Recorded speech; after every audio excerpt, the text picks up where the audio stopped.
welcome to day 1 of the Nature for Life Hub. My name is Daniel Perez and I'll be your MC today.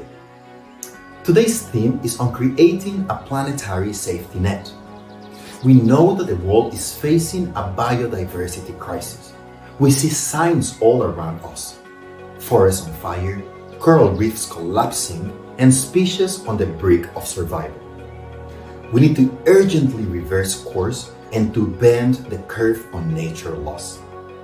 The newly adopted Kunming-Montreal Global Biodiversity Framework gives us hope that we can, as a global community, come together to protect and restore nature. In this first session, we'll celebrate how communities are taking local action on nature all around the world. First, let's hear what Priscilla Tapajowara, a youth activist, has to say about catalyzing local action.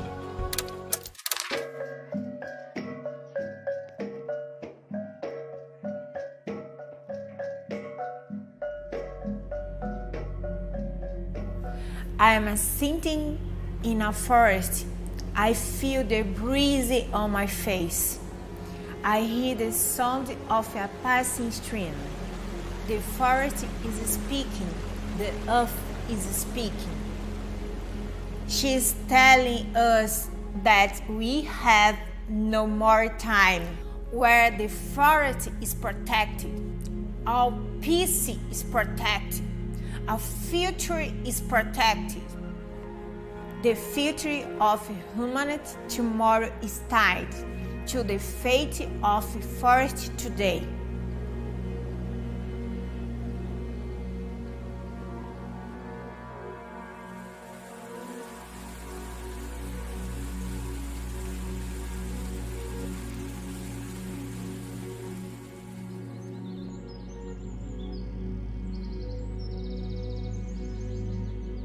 Forests provide half of our oxygen.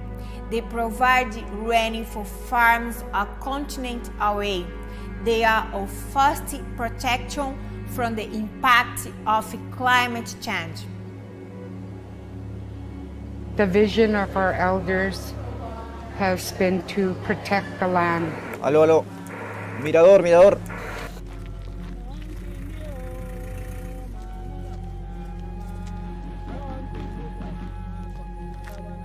But this precious land is in danger from illegal mining and logging, and the people who try to defend the land are killed in great numbers every year.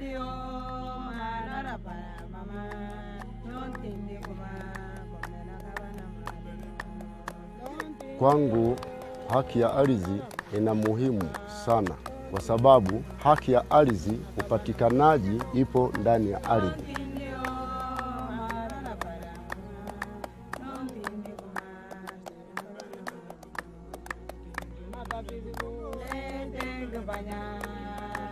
Patuli pote pa hako kapi amo pa pipu hako pi la wa se special rekle diwene tatini weda la club weda hako tamuto wala rido khosim la ya kaka kone we metale where indigenous peoples and local communities govern the land, a third of the planet. Ecosystems remain intact. It's the only conservancy in Masai Mara that is community-driven, community-managed, community-led, where people, wildlife and livestock live together in harmony. La communauté s'organise pour gérer sa forêt, pour gérer les espèces qui sont dans la forêt, mais aussi pour s'organiser de manière à recevoir l'assistance internationale. La cogestión lo que hace es conservar, trabajan en conjunto los vigilantes con los guardaparques para que hagan más fuerza, ¿no? En tema de intervención. The site in a trust, it'll be owned by the First Nations, especially the First Nations. That gives us real independence. We are the custodians for the future of the health of our planet. My dream is for Sungai Utik to receive legal recognition and for indigenous people everywhere to be recognized as wisdom keepers and rightful owners of their customary territory for a sustainable future.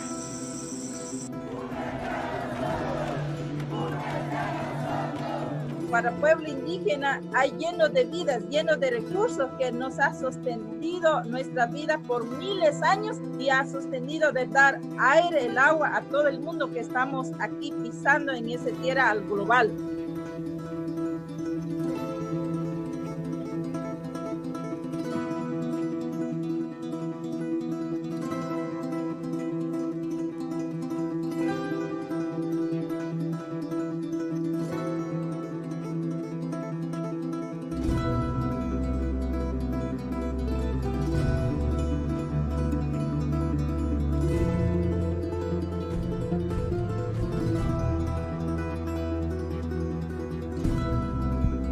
In my short lifetime, we have gone through a world where few people knew about indigenous culture, to one where people are starting to listen deeply to what you have to say.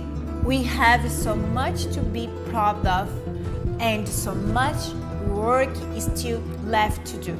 The earth is speaking. Are you listening?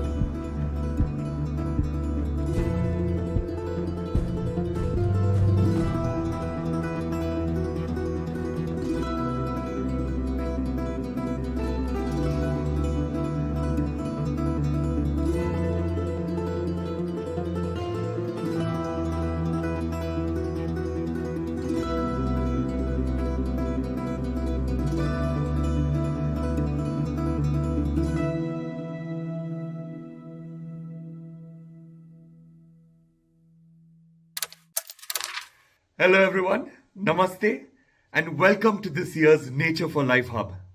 Now I'm Ricky Cage, I'm a music composer and a UNCCD Goodwill Ambassador, and there's never been a more important time for nature than right now. The actions we take on protecting, restoring and sustainably managing nature over the next decade will determine our planet's course for the rest of the century and beyond. We must act now, we must act together. This year's Nature for Life Hub has got three themes: protecting and restoring nature to safeguard our future, delivering a nature-positive economy, and the third, we are all in it for nature. So join us and help celebrate actions on nature from around the world, from rural villages to national governments, from businesses to civil societies. Learn, get inspired, and then head on over to the Action Center to make your voice heard. So let's kick off this year's Nature for Life Hub with a beautiful, serene and melodic song. This one's dedicated to nature and all of life. This one's called The Wonders of Life.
One of the most inspiring things about working with the United Nations Development Program is participating with the Equator Initiative, a partnership that recognizes indigenous and community-led initiatives from all around the world. Please join me celebrating this year's 10 inspiring Equator Prize winners.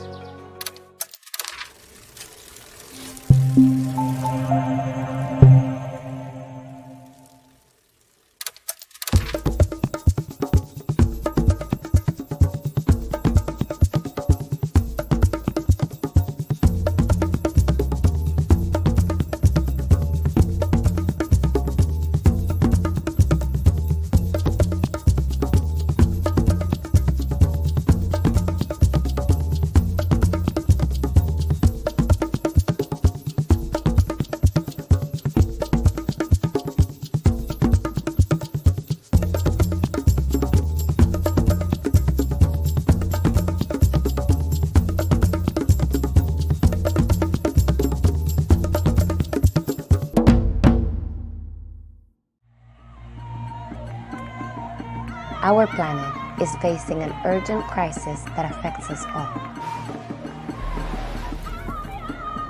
Indigenous peoples and local communities are at the forefront of this emergency. Aló. Mirador. They protect and manage nearly a quarter of Earth's highly biodiverse and carbon-rich land, covering up to 50% of terrestrial area and 33% of intact forest area. These lands are home to 80% of Earth's biodiversity.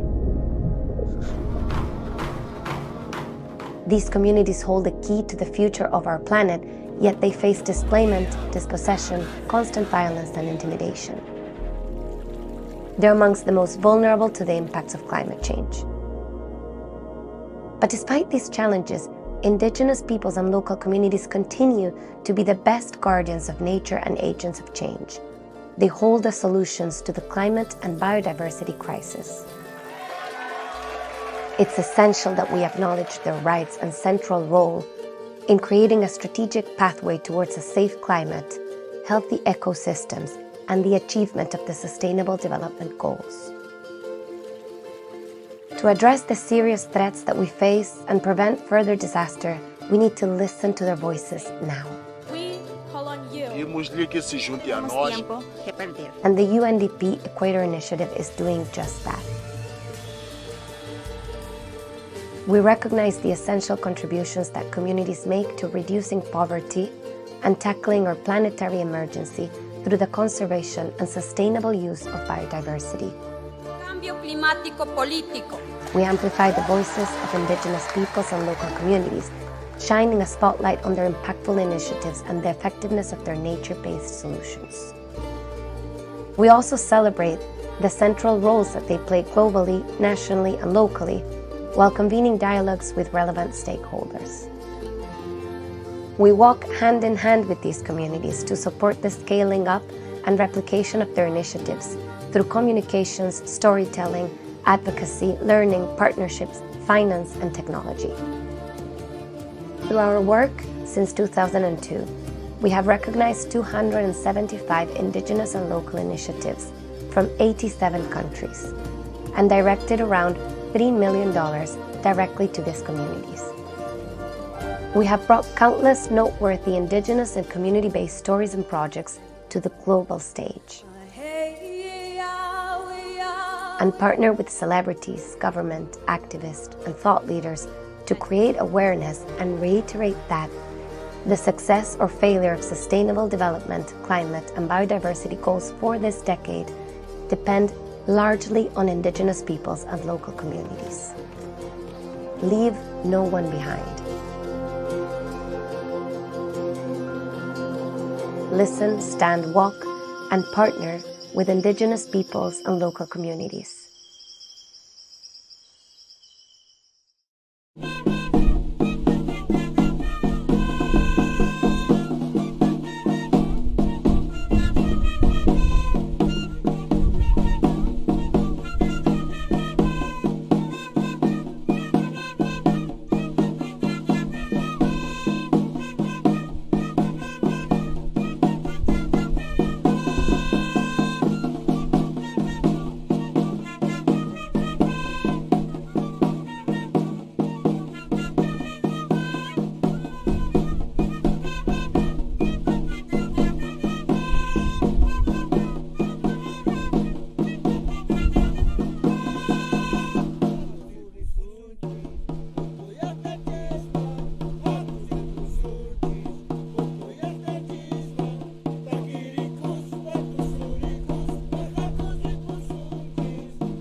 It is my pleasure to welcome you to the 2023 Equator Prize Award ceremony.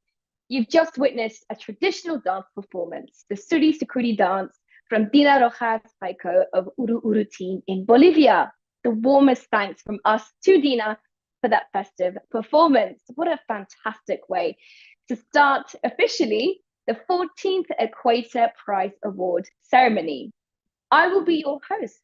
My name is Nilafar Hidayat. It's good to be back.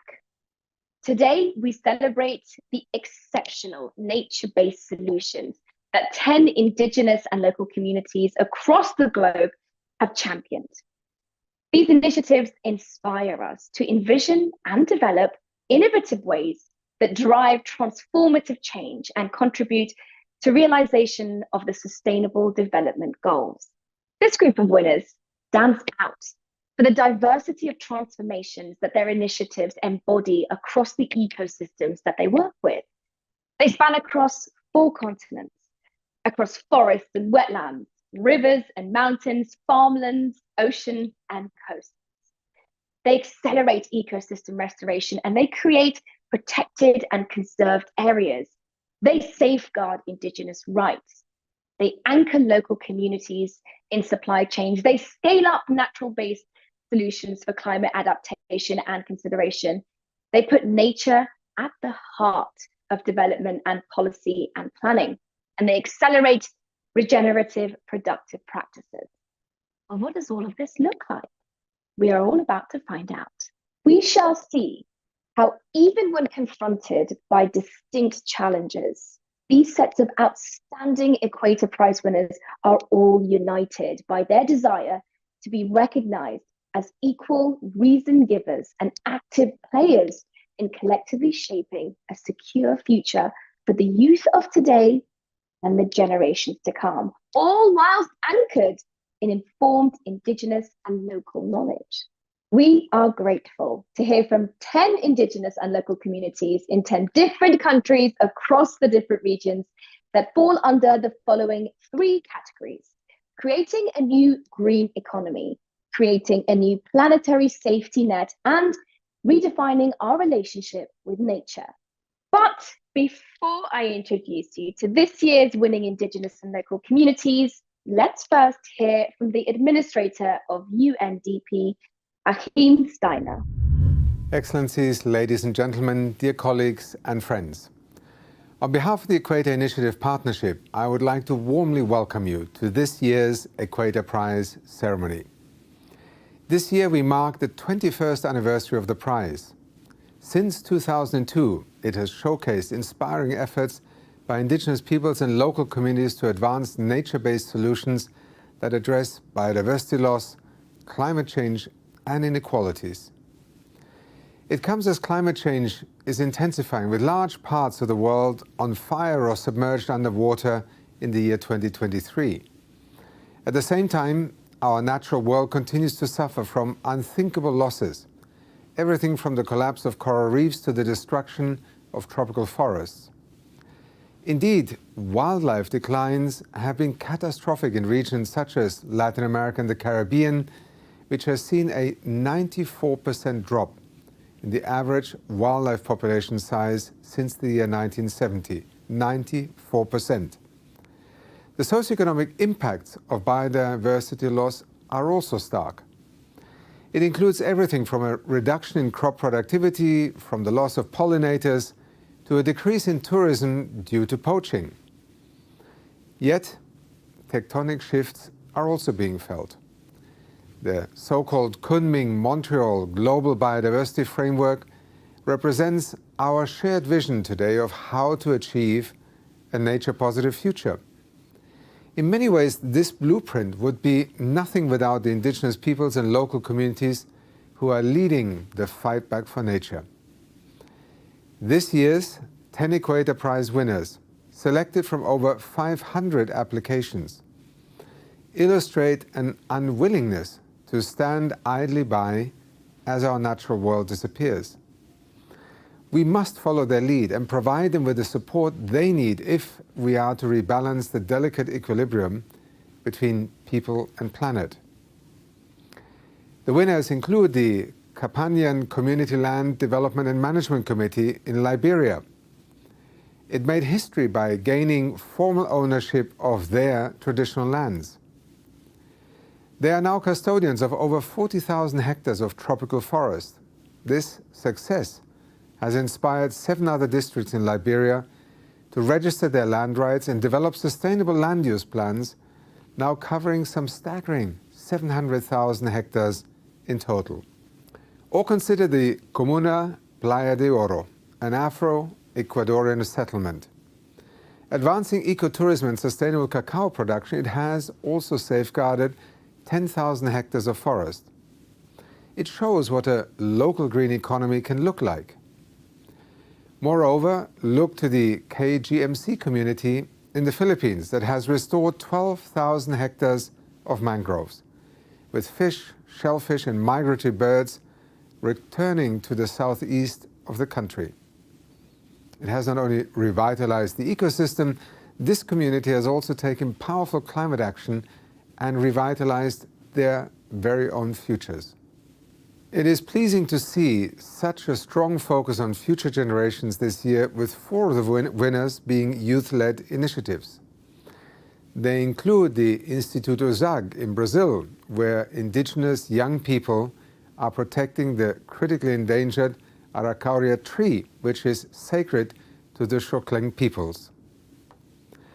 Excellencies, ladies and gentlemen, to our primary sponsors this year, the governments of Norway and Germany, the Sal Family Foundation for helping to scale up the Equator Prize winners' efforts, and to our many partners in the Equator Initiative, we are profoundly grateful for your support to help us shine a light on this year's extraordinary winners. And to this year's Equator Prize winners, we warmly congratulate you as you inspire all of us to do better. We recognize that we also have an obligation to you. Your work is often difficult and at times may even require you to put your life on the line. As custodians of much of our natural world, the United Nations family and our partners will continue to ensure that you have our support and tools you need to realize your human rights and defend your and our natural world. And to everyone joining us today, I hope that this event can inspire you to take new action for nature and the Sustainable Development Goals.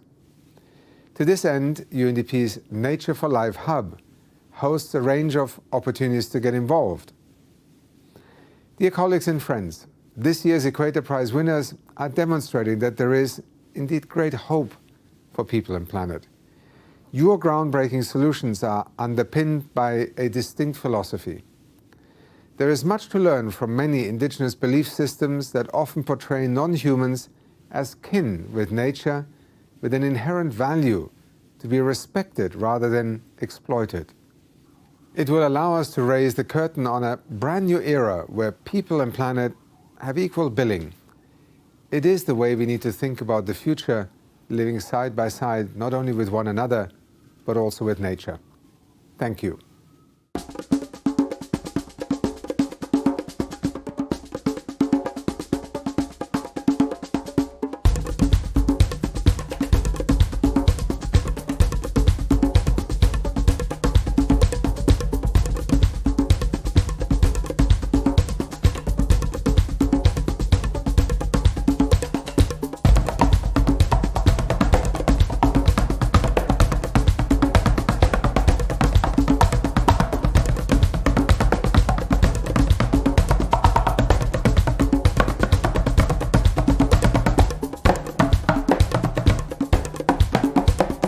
Now, the Equator Prize would not be possible without the enduring and unwavering support of its partners, one of which is the Norwegian Agency for Development Cooperation, NORAD. NORAD's senior advisor from the Department of Climate and Environment, Ida Elizabeth Helmark, is joining us today to introduce the Equator Prize winners under the category Creating a New Green Economy.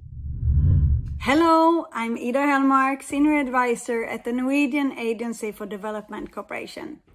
Norway has been a proud supporter of the Equator Initiative since 2009.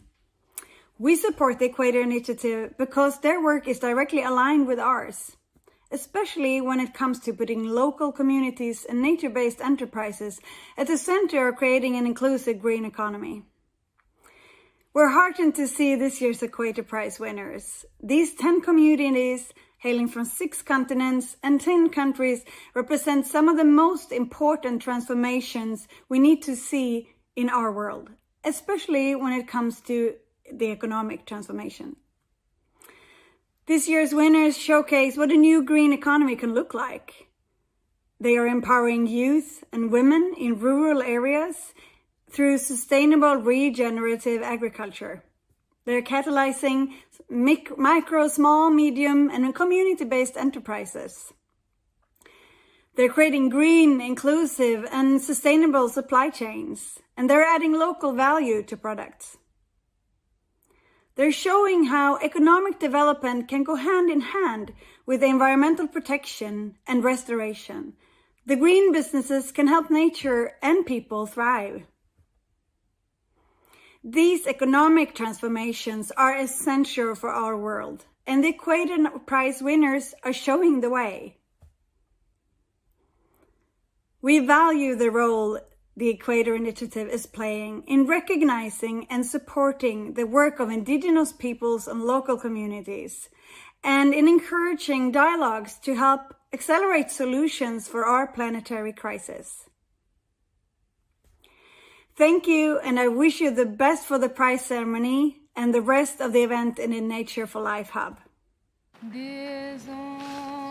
I was grew up in Nubri Valley, so when I was young, I can walk from my house to the glaciers, just half hour, and I can touch the glaciers. So nice, we have lake.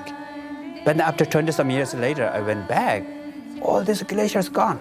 Then I thought, what can I do? Maybe I can do something which is something really good for local village and good for environment, what I call the circle of virtue. So this is the motivation how we come up with this charity organization.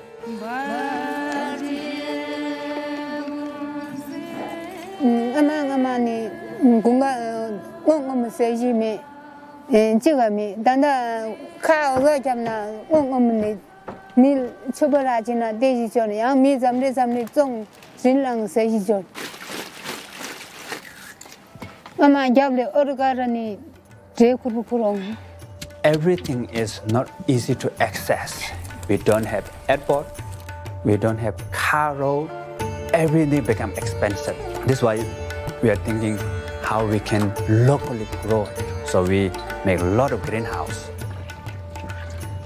Ngama lumba dili dongbu di durang je de ngama gopji di mongbu je de nye gopji le nangnu jine regale warang ta mongbu je ne jiga maru regal yuksha da darga ge choba ge da loji su song losum de ni de da dinang le de khung ge lobjong de ni de gopji de dru oni changma su oni chulu ji oni solala le nyemal kam yago so deni yago kom cha yago cha dang deni terka so wala yen deni chin chong.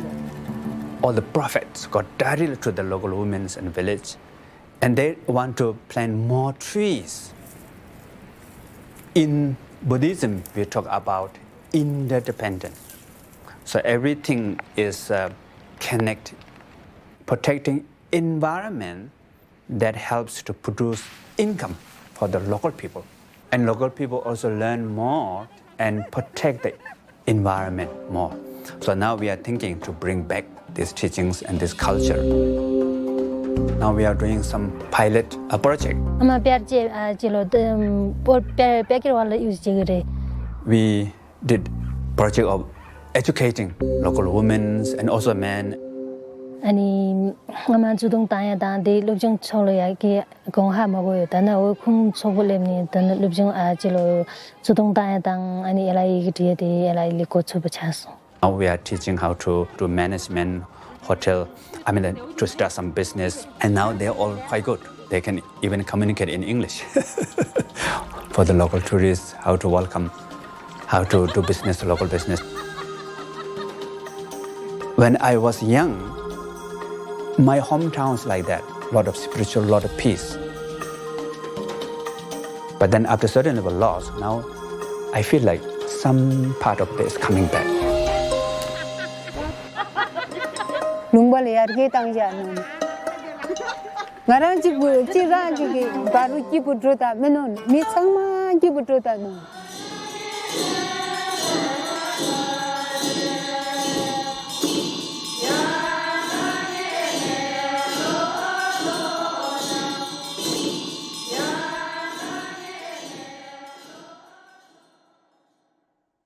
Your work in community resilience through agroforestry and sustainable and biodiversity positive value chains in these remote, high Himalayan areas is truly outstanding. Congratulations to Guard Charity Nepal.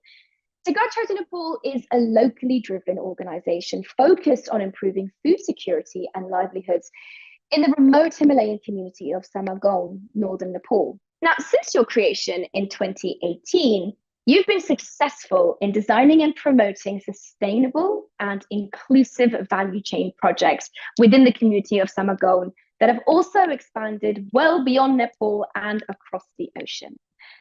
To Guard Charity Nepal, what can you tell us about your successful model, ensuring that the next generation of women in the community is leading on locally driven projects? At Guard Charity Nepal, we focus on what I call 4 important aspects. So the first is the really important to protect the environment. By helping environment also helps the local people, beings there who are living in that environment. Because sometimes we focus on environment, we forget the people there. But what I call is interdependent. So in our spiritual practice, we believe that interdependent, everything connect. So we can help from the whatever we support for the project with the environment can foster the local economy, maybe education, everything. Then also local people help for the environment. So by doing so, it will have win-win situation that local people also develop their economy, and also we try to teach the different way to educate, special for hygiene and even how to do small business and little bit leadership. And special, we teach also meditation and spiritual practice. So the spiritual practice really helps for the mind to become, sometime when the economic development comes, then the mind becomes wild, people drink a lot, smoke a lot. So we want to help for environment and the people, and spiritual to really help the mind.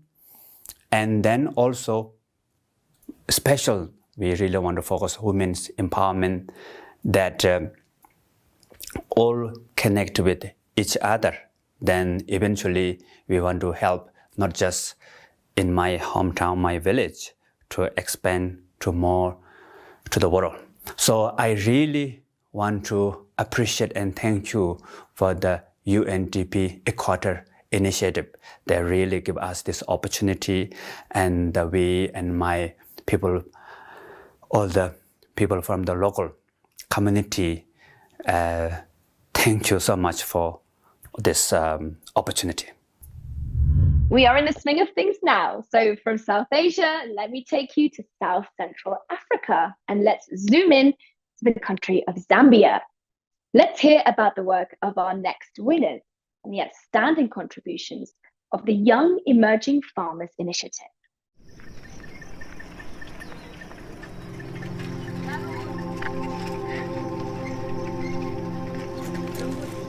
Zambia is a youth population, a large portion of young people who are unemployed. We were struggling, we were suffering. With no food, no breakfast, no lunch, no supper. We can't even afford to send our first daughter to school. Nalikweto wafyo bukulu. Nalifwaireko nenchito wapitanako mubasungu mweza mumamaini ubwekashita bwali bwino. So I was trying to farm it for 8 years, but nothing came out on it. Young people have not had a platform where they're able to voice out their needs, to be able to speak to power, to be able to advocate for what they are looking for and lobby as well. And YEFI is that. We focus more on regenerative agriculture, agroecology, ensuring that the biodiversity of our land is conserved.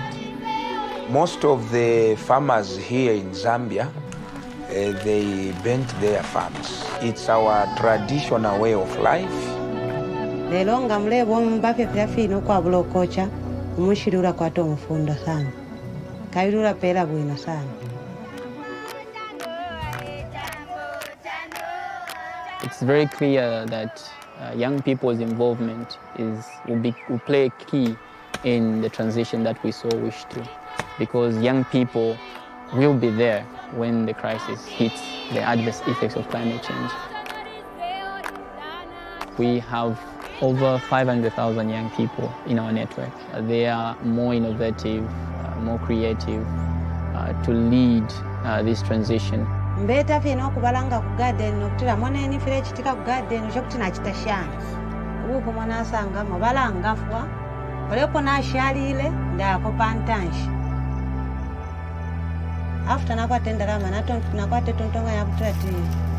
Liliafi yanga nindima nshidasombola kuti ndebombana ka shopu. Na isurana ka shopu. Kawiri ake nakabungwe kabayeti.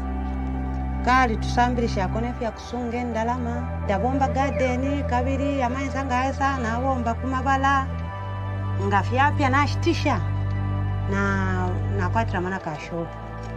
Most of the people in our community, their lives have changed because they have stopped depending on government. We started living freely, a quiet life. We even sent our first daughter to school. Our lives changed. The future looks hopeful. I feel like we have an opportunity to design what we want to see, and young people will play a significant role in that. Kainda kabila sana kuba buchibusa na umushiri. Pantona aposa kwa mano pa mushiri tapa balosi.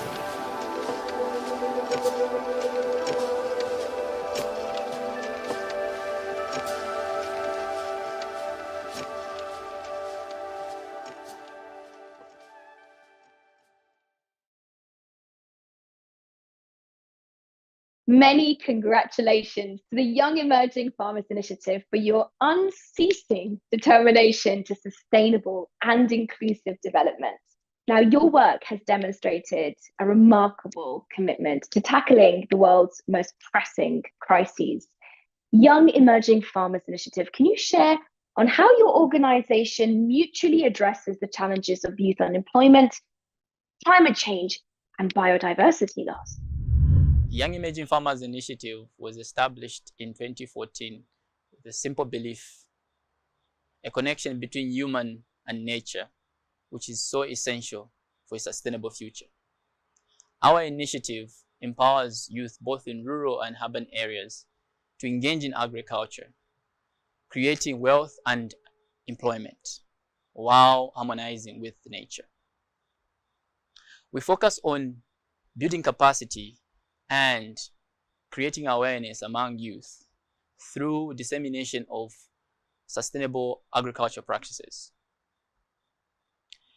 By embracing agroecology, agroforestry, and regenerative agriculture, we have revitalized over 5,500 hectares of our land. These activities have contributed to the creation of 1,000 jobs. Our activities do not only focus on youth unemployment, but also promotes gender equality and social inclusion in the food system. So we're hoping to fight climate change by reducing emission as well as improving soil health, while regenerating these ecosystems.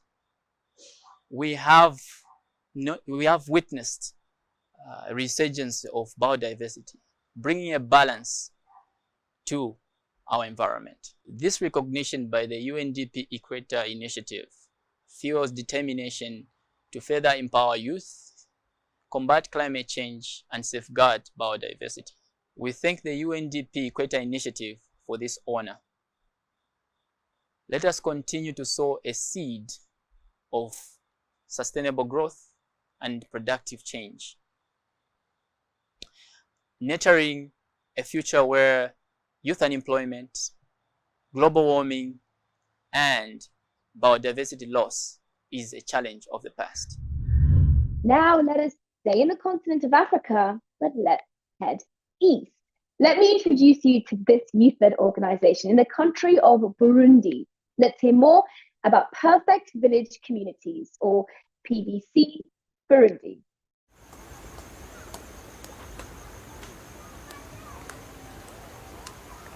kare twarima hariho ikintu cyitwa amateke.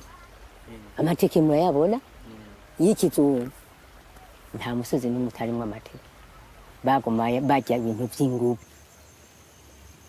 kuko ubu uye ntitwimbura cyane nk'uko kera bimbura, kuko ubu uye usanga bigoye, ashobora no gukoresha imiti ugapompa ugateza nangera mugabo ugasanga ntusoro ntiwimbuye nk'uko kera bahora bimbura.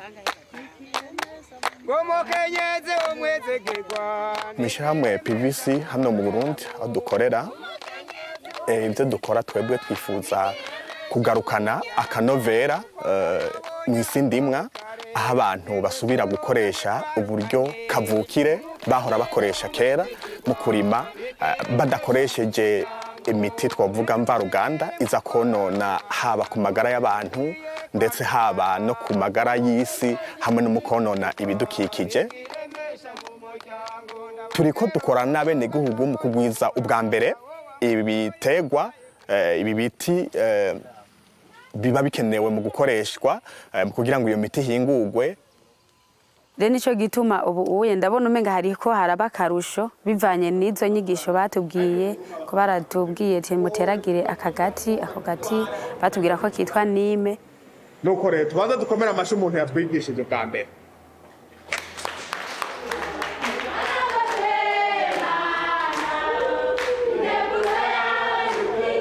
Rero bidusaba kwigisha cyane kugira ngo bene gihugu na cyane cyane abarimyi boroze turiko turakorana kugira ngo bashobore gutahura, bashobore nabo kuja gupima, bashobore no kuza gutora, bashobore no kuza kugura bya biti tuba turiko turagwiza mu matuta kugira ngo nabo bashobore kuja kubitera mu mihani wabo, ndetse kugira ngo tuzotangure kubagurira kugira kandi bazoshobore no kubandanya bavyikorera bo nyene bitabavunye. Ndagenda nkamura hama nkawihingurira nkuko babitweretse ingene tubigenza, ngasha mpompa umurima wanje. Ko hariho ubukoko bwinshi ntibupfa gusa buriruka ntibushobora kukononera umurima kubera wowe ntiwica. Hama twebwe twifuza kugira agahinguriro hano mu kibano nyene, aho bo baza baratuzanira ibikoresho bya nkenerwa bivuye muri bya biti batera, hama tugaheza tukabaha amafaranga, hama natwe tukaheza tukabihingura kugira ngo bisubire bije ku isoko, mwaba barimyi hamwe n'abandi bantu mu kibano babikeneye. Twatoye hano tukibaza ko bizohindura imibereho y'abantu kubera ko bazoheza bakabironka vyoroshe mu kibano, kandi bizoheza bikabatuma baronka amafaranga ku byo batuzaniye dukoresha kubera ko bo bazoba barabiteye kubera ko bariko baranabitera aho turiko turakorera. Muri iyi minsi barabivye cyane, iyo nime nibaza ko abazoronka ivyo biti canke n'abashobora kuzobigura ni benshi cane, rero biriko biratanga icizere yuko ibintu bishobora guhinduka ku mirima canke ku magara y'abantu. Umukenyezi w'umwizigirwa nikiremesha mu muryango, umukobwa yabonye akowe kare ati ndosorongane twarukanye. Umukenyezi w'umwizigirwa nikiremesha mu muryango. Congratulations! PVC Burundi is a community-owned and managed social enterprise that recognizes the correlation between environmental degradation and decreasing community health. That your dedication to agroecological education and environmental stewardship is truly inspiring. So, PVC Burundi, I want to know, could you tell me a little bit more about how you employ these approaches to address health, hunger, and poverty in rural communities? Ishirahamwe ryatangujwe na jewe nyene umuntu yize ivyo kuvura amagara y'abantu, maze kubona ingene amagara y'abantu n'amagara y'ibidukikije hari aho bihurira. Rero twebwe intumbero yacu ni ukwigisha abarimyi, aborozi na cyane cyane abakenyezi n'ugwaruka ingene bashobora kurima bakagwiza umwimbu bakoresheje uburyo kama kandi bariko barasubiza akanovera isi ndimwa. Rero twebwe igishasha nuko dukoresha uburyo kama bukorewe hano mu kugira ngo abantu bagwize umwimbu bashobore no kuronka akazi mu byo bariko barakora, hama kandi bigatuma umwimbu w'akanovera ugwira kuko tuba turiko dukoresha uburyo kama bukorewe hano tudakoresheje uburyo mvaruganda. Dutandukanye n'abandi kubera ko twebwe turiko turondera kurandurana n'imizi ingorane dufise twebwe nyene zijanye nuko amashamba yacu yataye agaciro, amasi yacu yataye agaciro, mu kuyasubiza agaciro mu gutera ibiti, mu kubigwiza, kubitera hamwe n'abene gihugu kugira ngo bishobore gusubirira ibi miti n'ibikoresho mvaruganda dukoresha mu kurima no korora, ariko kandi turiko turakingira ibidukikije. Rero Burundi biciye muri shirahamwe ryacu PVC Burundi ryararonse kano gashimwe mu bihugu 10 vyo mw'isi kugira ngo rishobore kubandanya rishira mu ngiro umugambi wacu. Rero turashimiye ishirahamwe mpuzamakungu ONU mu PNID kwibi bikorwa biciye muri Equator Initiative mu kudufata mu mugongo kugira ngo tubandanye dutera tuja imbere, tugahamagarira n'uwundi wese yifuza kwifatana natwe kuduhamvya aho dukorera hano mu kibano mu Burundi mu ntara ya Bujumbura muri komine Nyabiraba kugira ngo yirabire ivyo dukora. Murakoze. Now, on to the fourth of our winners under the Equator Prize category, creating a new green economy. At this time, we're traveling to Latin America and the Caribbean region, specifically from Guatemala. Let's hear more about Asociación Ticonel. Desde generaciones, nuestra agricultura se ha basado en conocimientos ancestrales. Nuestros abuelos nos dijeron que se siembra el maíz en febrero, luego que se siembra en mayo. Sin embargo, en los últimos años, todos estos elementos ya no han sido información válida debido al cambio climático y nos hemos tenido que adaptar.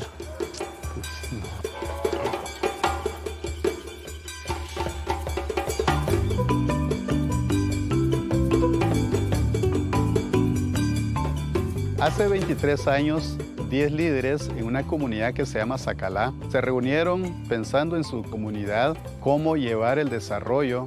Y es ahí cuando surge la Asociación Ticonel y que ha venido creciendo en 190 comunidades, trabajando con más de 6.000 hectáreas de bosques cuando se empezó con nada. Aquí hay una isla completa de limón y aquí ya tenemos buenos aguacates.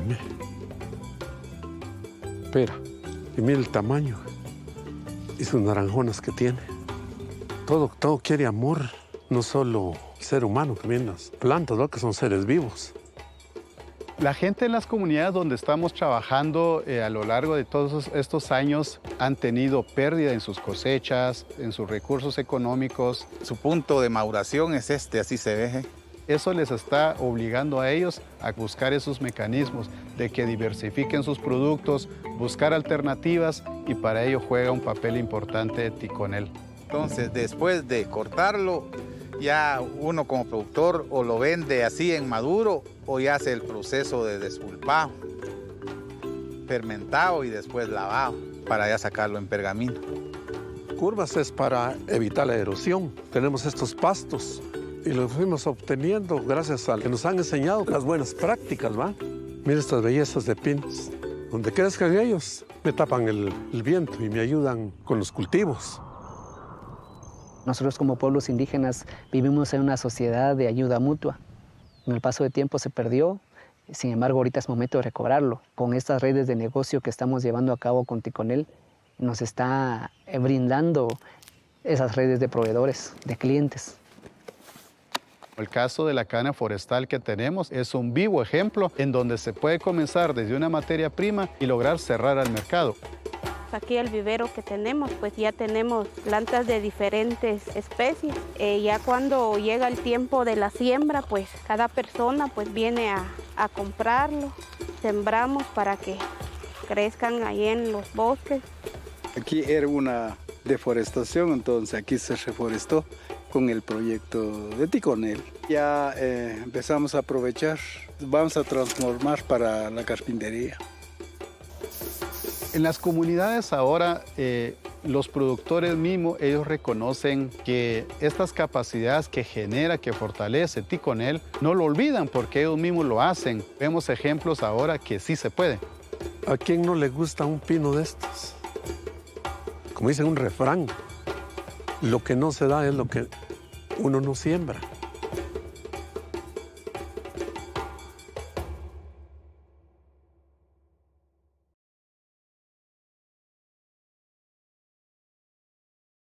Congratulations to our brothers and sisters from Asociación Ticonel in Guatemala for spearheading your initiative in the Western Highlands of Guatemala.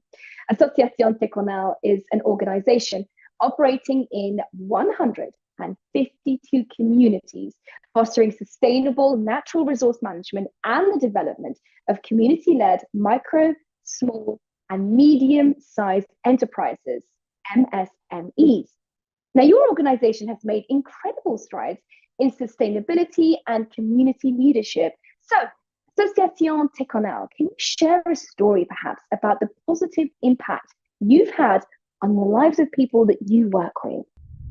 Somos una organización dedicada a la gestión sostenible de los recursos naturales y de las microempresas en Guatemala. A la fecha hemos podido contribuir en conservar más de 6,000 hectáreas de bosques, que además del tema de conservación de los bosques, estamos trabajando muy fuerte en el desarrollo de cadena de valor, especialmente el forestal, hortalizas y el café, y que eso nos ha permitido trabajar con más de 12,500 personas y vinculando sus productos y servicios en mercados locales y nacionales. Es parte de nuestra misión que trasciende no solamente en conservación, sino la agregación de valor de sus productos y servicios. Hoy por hoy estamos trabajando con todas estas comunidades, siempre con el respeto y la pertinencia cultural. Agradecemos profundamente al premio Ecuatorial a esta iniciativa que nos ha reconocido que parte del testimonio de nuestro trabajo que estamos desarrollando en Guatemala. Una vez más, agradecer al PNUD en valorar el trabajo colectivo que hacemos en Guatemala. Now, in the past few weeks, all of you 10 winners of the 2023 Equator Prize have met virtually and you've worked together on a collective message for the world. We are excited to hear what you want the world to know and your call to action to our world leaders in this year's Community Statement. Nuestros bosques están ardiendo, están alcanzando un punto de inflexión. Nos rivières s'achèvent, alors qu'elles inondent les communautés. Nuestros arroyos, lagos y aguas subterráneas están contaminadas y el agua no es potable. The crops in our fields are withering. The animals in our lands are suffering. The fish in our water are disappearing. We are facing a planetary crisis of climate chaos and biodiversity extinctions. Não é 50 anos, não é 30 anos, não é 5 anos, mas é agora. Como pueblos indígenas, como comunidades locales, as women, as Ero, and as guardians of Mother Earth. Estamos experimentando de primera mano los impactos del cambio climático y la pérdida de biodiversidad. We have done little to cause these changes, yet we bear the brunt of the impacts. Nós nos perguntamos qué futuro queremos para nuestros filhos. Y les pedimos que reflexionemos qué futuro quieren para nuestro planeta. Quel avenir pour l'humanité? The future is here. The future is now. We are facing a planetary crisis right now. Nous avons besoin de solutions pour protéger, restaurer et sauvegarder la nature. Necesitamos soluciones para transformar nuestra economía pasando de un modelo que agota la naturaleza a uno que la fortalece. Necesitamos soluciones para redefinir nuestra relación con el planeta, con la madre tierra. Nosotros, los ganadores del Premio Ecuatorial 2023, ya estamos poniendo en práctica esta solución. Estamos protegiendo y restaurando el planeta, incluso mientras nos enfrentamos a la codicia de las empresas, las actividades ilegales y la minería en nuestras tierras y aguas. By leading the protection and restoration of mangrove forests and coastal ecosystems in Zamboanga, Sibugay, in the Philippines. Utilizando conocimientos tradicionales indígenas, capacitando a los jóvenes para reducir contaminación del lago Oruro, de nuestra fuente de bienestar comunitario en Bolivia. Luchando contra las actividades mineras en las selvas tropicales y protegiendo 10.000 hectáreas de nuestros territorios de vida en Ecuador. Já estamos criando cadeias de valor positivas para a natureza e sistemas alimentares sustentáveis que são bons para as pessoas, as empresas e o planeta. By building community reliances through the agroforest and the sustainable and the natural, positive value chains in the remote and the fertile ecosystem in the high Himalayas of Nepal. By engaging young people in sustainable agriculture to contribute to sustainable, inclusive and nature-positive development, while eradicating poverty and promoting responsible stewardship of nature in Zambia. Salvaguardando nuestros conocimientos, nuestro patrimonio y para las generaciones futuras, al mismo tiempo que fomentamos pequeñas empresas comunitarias y respetuosas con la naturaleza en Guatemala. Et en associant les connaissances traditionnelles aux technologies de l'information pour restaurer les forêts, pour améliorer la sécurité alimentaire et pour créer de nouvelles entreprises respectueuses de la nature ici au Burundi.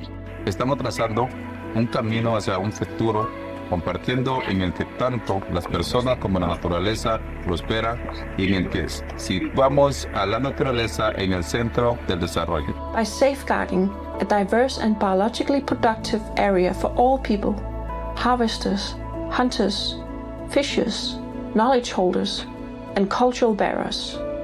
Through Inuit-led management and conservation strategies across Inuit territories. By developing nature, inclusive land use plans that benefit our community, while securing our land rights and safeguarding nature in Liberia.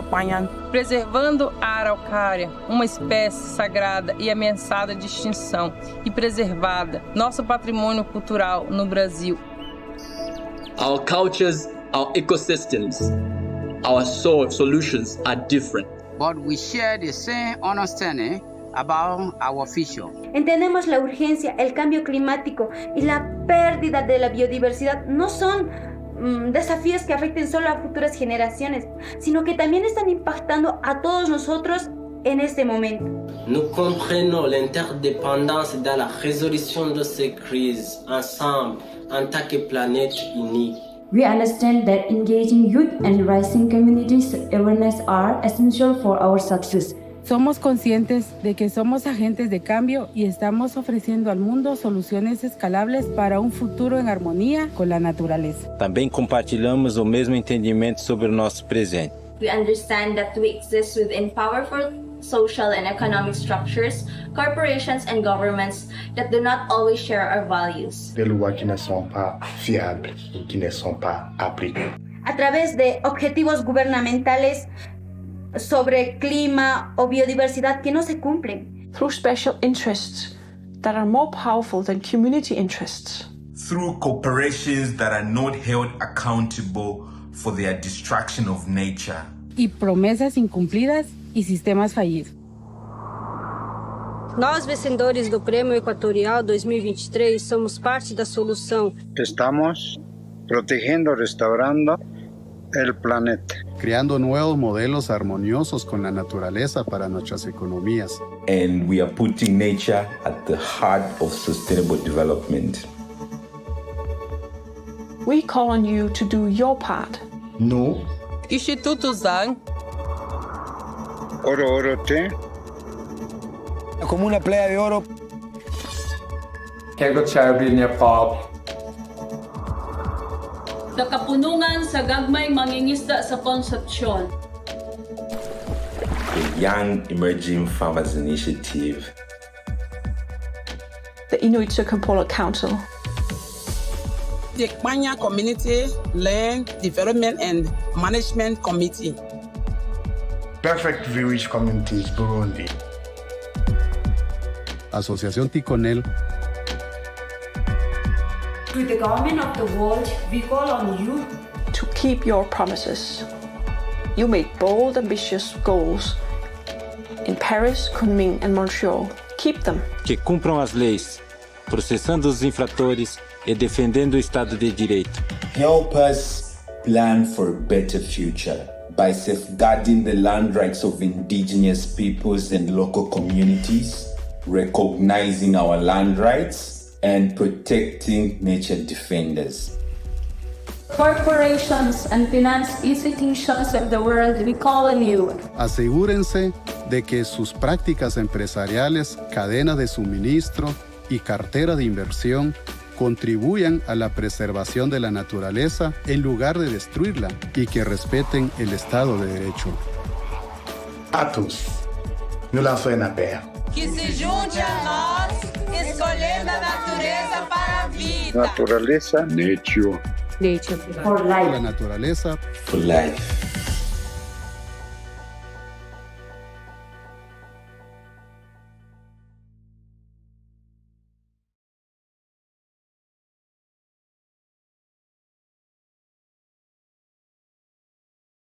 Now, the initiatives that you've heard from so far are truly inspiring. So now seems like a really good time to pause, have a think about all the stories of hope and of transformative change that we have just heard and witnessed. So time to grab your dancing shoes, because next is our musical intermission, compiling some beautiful local sounds of all the communities you've heard from so far. Let's listen in.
Welcome back to the 2023 Equator Prize Award ceremony. I am your host, Nelifer Hidayat.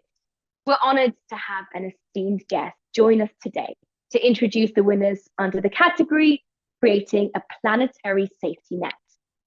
Now, after a long acting career, our guest has made a name for themselves as a director and producer of documentary films that focus on the climate emergency. A dedicated eco-activist, Fisher Stevens uses his storytelling skills to advocate for the environment through the art of filmmaking. Fisher Stevens, the floor is yours. Ladies and gentlemen, esteemed guests and fellow Earth warriors, to this year's Equator Prize 2023 winners, wow, what an incredible and inspiring group of local change makers committed to saving our planet. Now, I am truly honored to be part of the Equator Initiative Prize ceremony, celebrating you, the unsung heroes whose collective efforts help protect and restore nature. I've spent a lot of my time, championing causes that are close to my heart, and there is no cause more urgent than the dual fight against climate change and the loss of biodiversity. Now, we are at a crossroads for humanity. The next decade will have impacts for the rest of the century and beyond. The stakes are massive. They are high. The clock is ticking, and we cannot afford to be passive observers of our planetary crisis. We must be active participants, all of us, to help solve this, the greatest challenge of our time. Climate chaos and biodiversity extinctions are already upon us. Now, we need all of us to radically change the trajectory of our future. We must protect, restore, and safeguard ecosystems everywhere to create a planetary safety net. Whether you're safeguarding mangrove forests in the Philippines, restoring the health of Lake Uru Uru in Bolivia, or protecting rainforests in Ecuador, you are not just preserving landscapes. You're safeguarding the very essence of life, while helping show that economic development and nature protection can go hand in hand. Restoring and protecting ecosystems, it's not just this nice, good idea. No, it is a survival strategy for humanity. We're not separate from nature. We are nature. And we, as people, are interdependent with each other and with nature. We must learn to coexist. And you, all of you, the recipients of this year's Equator Initiative Prize, you are the architects of this change. Now, one thing that fuels my hope is the incredible power of youth. The future is in their hands, in your hands. And with this year's Equator Prize winners, we can see that the next generation is ready to shape our shared future. Empowering young minds and supporting youth action, it's not just an option, it is a necessity.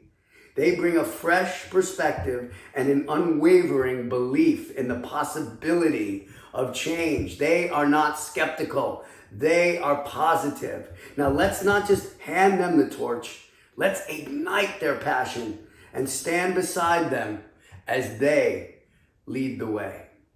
We applaud these incredible honors. We applaud the incredible efforts honored here today. Now, we must remember that this is not a one-time celebration. This is a call to arms, a rallying cry for all of us to stand shoulder to shoulder, not only with Indigenous peoples and local communities from this year's Equator Prize, but in solidarity with people and communities everywhere who are fighting to protect and to restore our planet.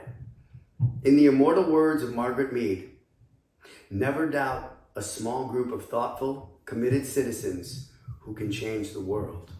Indeed, it's the only thing that ever has. Now, each of you embodies that change. Each of you is a beacon of hope in a world that sometimes feels dim. So let's embrace the urgency of now. Let's empower youth to lead the change, and let's together create a nature-based planetary safety net for a thriving, resilient future for the people of our planet. Thank you, Equator Initiative, for recognizing these heroes. And to this year's Equator Prize winners, thank you for being the guardians of a shared home. Together, let's turn this tide and build a future where our children and their children can inherit a world teeming with possibilities. Thank you. Todo lo que ves ahorita café es lago. Y ahora ya no hay. Y lo que queda del lago se está contaminando.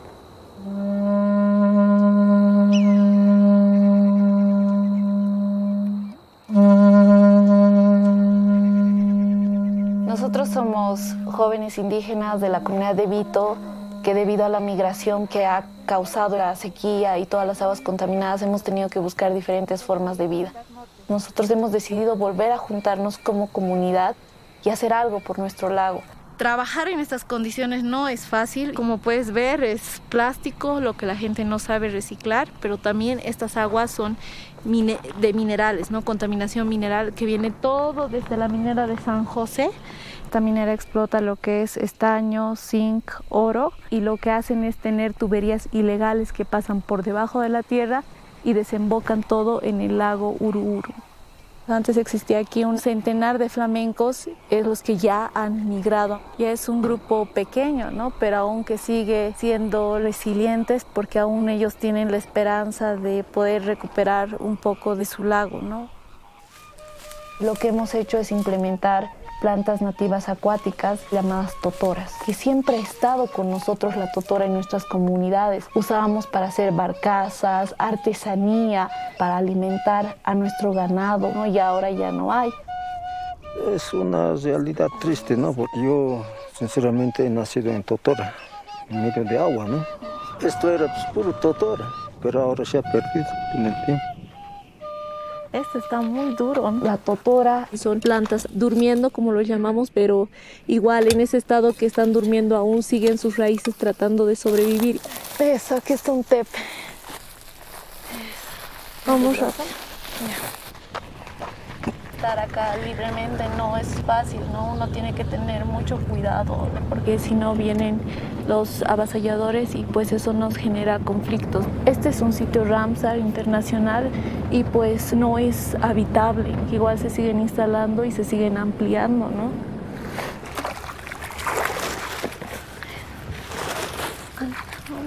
Lo que hacemos es que todas se inunden de agua, entonces tienen que estar mojadas lo más posible, ¿no? Eso es importante para que se vayan adaptando sus raíces especialmente. Estas ahora están haciendo el trabajo de fitorremediación porque absorben todos los minerales pesados, los contaminantes de estas aguas, y es por eso que los flamencos vienen a buscar aquí esperanza. Nuestra visión es seguir implementando más basas flotantes y que las totoras sigan trabajando y haciendo este trabajo mágico y poderoso de remediar estas aguas contaminadas. Esto es importante para todos los que dependemos del lago, las más de 7 comunidades indígenas que viven alrededor del lago, porque el agua es vida.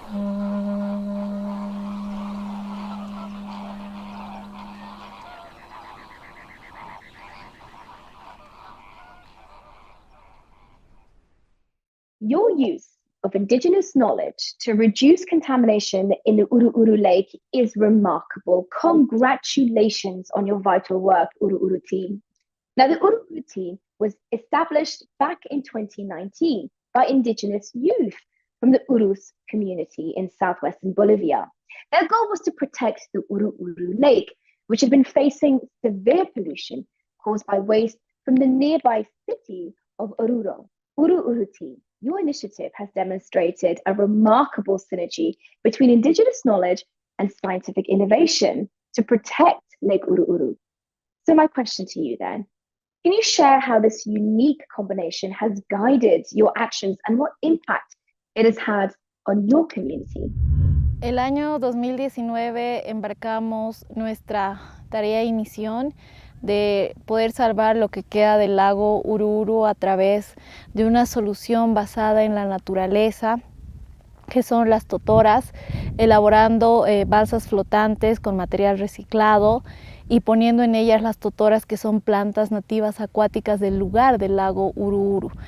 Es así que durante ese tiempo esta iniciativa nos ha reunido a todos los jóvenes de la comunidad y pues logrando tener la esperanza de salvar a más de 250 comunarios, comunarias que están siendo afectados por el tema de la contaminación que va directamente al lago Uru-Uru. Y hoy estamos muy seguros de que esto va a hacer que nos unamos aún más como comunidad, que sigamos creyendo en nuestra Pachamama, que nuestra Pachamama es la principal para seguir curándose, sanándose y restaurándose. Y es así que hoy extendemos nuestras más gratas agradecimientos al premio ecuatorial del PNUD. Estamos muy agradecidos de que ustedes se han sumado a esta iniciativa, a apoyarnos y a trabajar en comunidad. Now let's turn to Southeast Asia and hear from our winners who work in preserving coastal ecosystems in the southern region of the Philippines.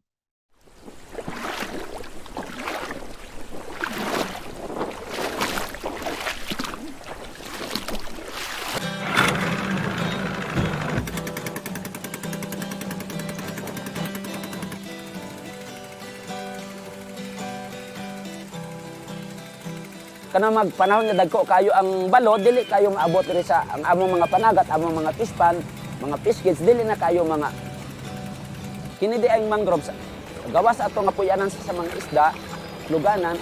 So panahon di ay sa kanang kusog hangin, kaniya to among mga balay diha, mga tumba tungod sa kusog hangin.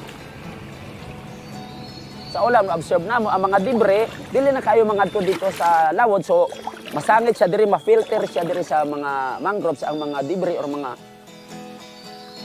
nabugna ang TGMC niadtong 1986 panahon ni formerly President Cory Aquino. Nawala ang ato ang mga uban nga mga species sa ato mga isda. Mao din nangawala sila kay tungod nawala po ni mga mangroves o ang mga taguanan sa isda. Tungod kay nakita nila nga ang pispan usa ka solusyon para sa nagka-deplete ang ato ang pangisdaan. Pero usa di ay ka dakong sayop ang nahitabo. In the long run, thousands of hectares nga mga mangrove ang nangamatay tungod sa paghimo og pispan.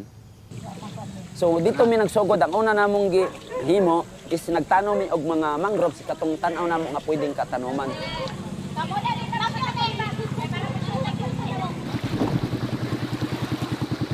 Pero while nagdagko ang mga mangroves, so nakita po namo ang amo ginatanom na mangrove pagkadagko na ginaputol pod sa mga tawo. Discourage usa sa among mga challenges. Mismo ang mga community nga uban kaysa kami nga 36 ginakatawan mi. Way na boto si Miss Mendoza ha. Ano makita? So makapalit big bugas, tapos kana pud ang talaba sa amon jud po na napaingon ang mga kwan murag kana among livelihood nga makatabang jud sa kadaghanan ba nga mga babayi. So ang mga babayi pud diri lipay pud kayo kay makatabang man sila. Labi na kun para sinang balon sa mga bata, mga bugas namo. Ang mga activity diri sa youth nami nagtanom mi og mga mangrove, mamunit mi og mga basura, kanang moapil-apil mi og tanom tapos naay mo suya sa mua. Lalan sila kabalo kanang ang gibuhat di ay para di sa tanan. Tinuuray og kanjud ang pagprotektar nato sa mangroves. Wala gid koy nahitabo nga dunay mga naigo, duna sila area pod nga ilang gitanuman karon, sila na gyud nagprotect. So maayo ang epekto sa among gihimo kaniadto.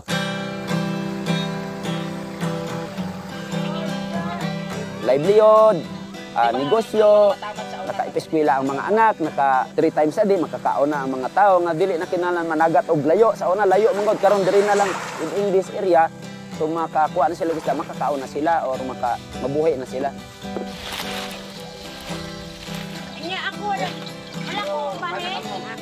Na-realize na mo nga ang dagat, ang mangroves, murag bangko is like a bank. Every time nga manginahanglan mi og mga kwarta or mga gastuon sa balay, ipabalon sa among mga anak, mga pagkaon. So mo-withdraw mi dire sa among bangko which is the mangroves and the sea.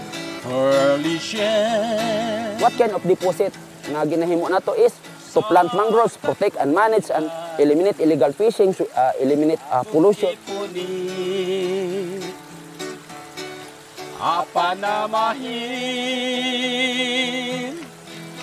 sa paglilit. So ma-realize na namo karon nga ang mangrove is sumpay sa among kinabuhi kining dagat, sumpay sa among kinabuhi. Ko ni anang pearly shell,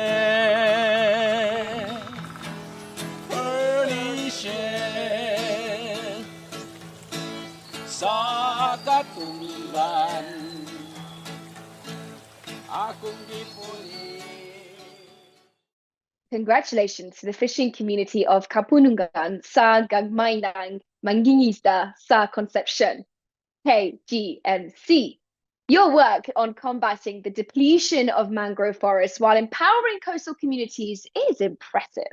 Now, in response to the decline in fisheries within the Bay Area of Barangay Concepcion, they took on the mission to combat the depletion of mangrove forests along the coast and to address the threat to the coastal and marine ecosystems as well as their community.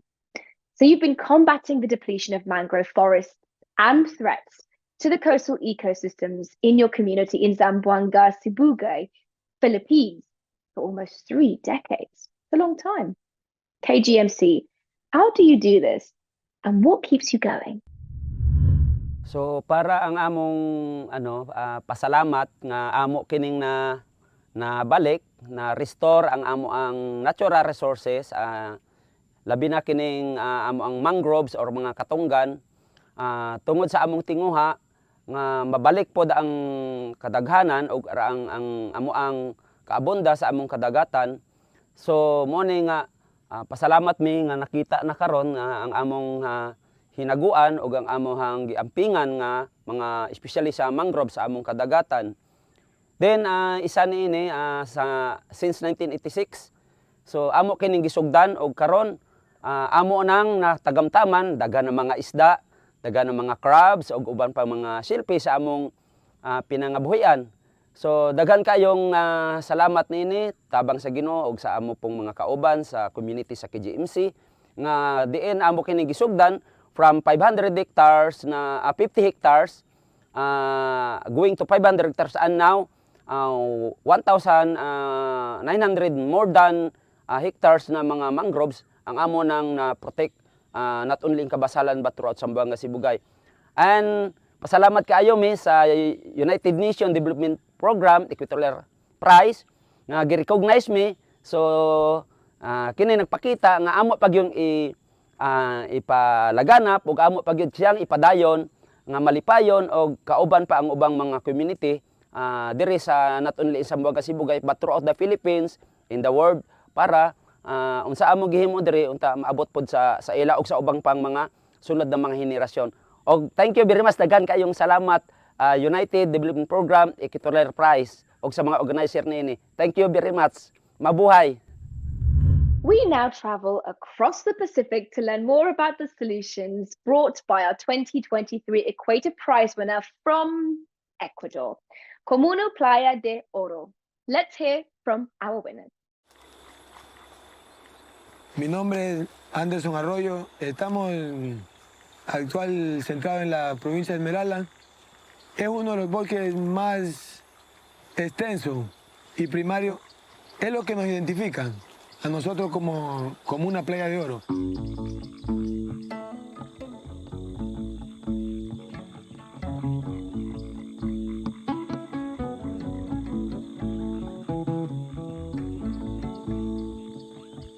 siempre he vivido agradecido con nuestros ancestros, porque ellos fueron los que dieron esa dirección a nuestra comunidad para que podamos conservar.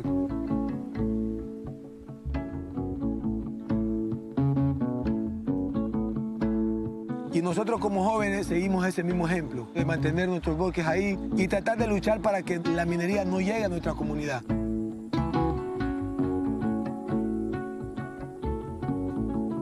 Tenemos actualmente alrededor de 11.000 hectáreas en conservación. Por ejemplo, hay árboles que solamente hay aquí. Por ejemplo, el culo de negra. Ese árbol no hay en ninguna parte del mundo, solamente aquí. La única parte que se consiguió. Por ejemplo, además de ser un árbol maderable, también son curativos. Hierba lisa para tomar agua. Y usted la lava bien y la pone en un agua. Cuando ya el agua hierve, usted la larga ahí. La verbena para la gripe, para el tabardillo también, verbena amarga. El campo es lo máximo. Usted oxigena los pulmones. Nosotros tenemos nuestra propia medicina dentro del campo. Con nuestros mismos recursos nos hemos movilizado, hemos estado caminando nuestro territorio, cuidándolo, luchándolo, peleando con personas para que se mantengan ahí. Y eso nos ha dado la pauta para nosotros poder conservar y así mismo enseñarles a nuestros jóvenes a trabajar, a cultivar la tierra, lo que es a sembrar el cacao, lo que es a la pesca, minería artesanal. Mis padres me han encaminado a eso, no a la destrucción, sino a conservar lo que tú tienes, a cuidarlo, a protegerlo. Te digo que a mí sí me gustaría no volver atrás, sino rescatar un poco de nuestra cultura, de que vuelvan nuestros ancestros a contarnos un poco más de la historia de Playa de Oro.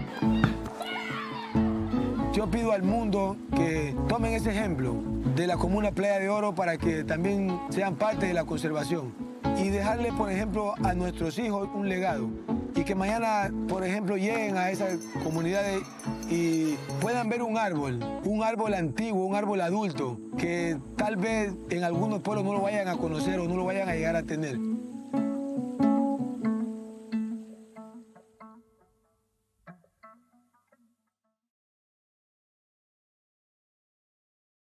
Congratulations, Comuna Playa de Oro! Nestled deep in the tropical forest of Esmeraldas province on Ecuador's coast lies Comuna Playa de Oro, one of the oldest Afro-Ecuadorian settlements. They are facing grave danger in their work, a number of threats, such as illegal mining, deforestation, the encroachment of oil palm plantations, and the presence of violent paramilitary groups and traffickers. This resilient community miraculously thrives. Now, you've made huge strides in building a sustainable future for your community while protecting both your forest and your cultural heritage.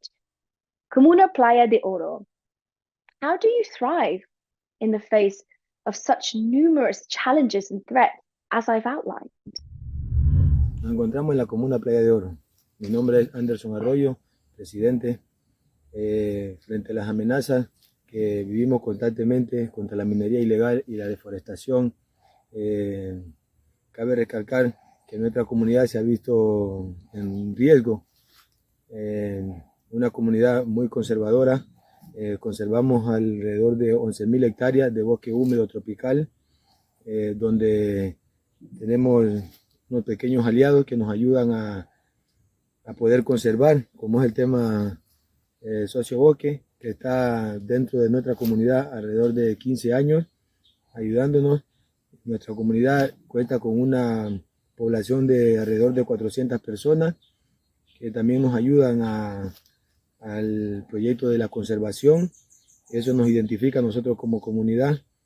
Mi más sincero agradecimiento a Premios Ecuatorial 2023 del PNUR. Agradecerles por ser parte de este maravilloso premio, esperando más comunidades se puedan unir y puedan ser parte de este maravilloso evento. De parte nuestra, muchísimas gracias.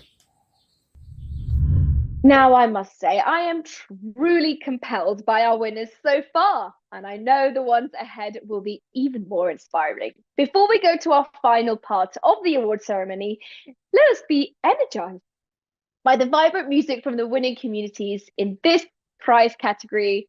And a 1, 2, 3.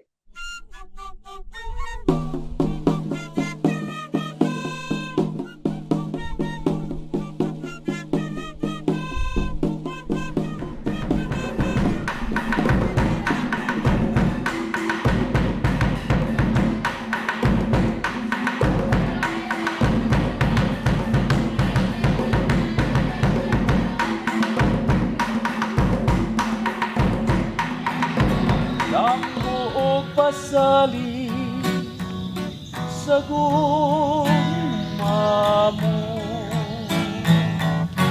damgo pasali.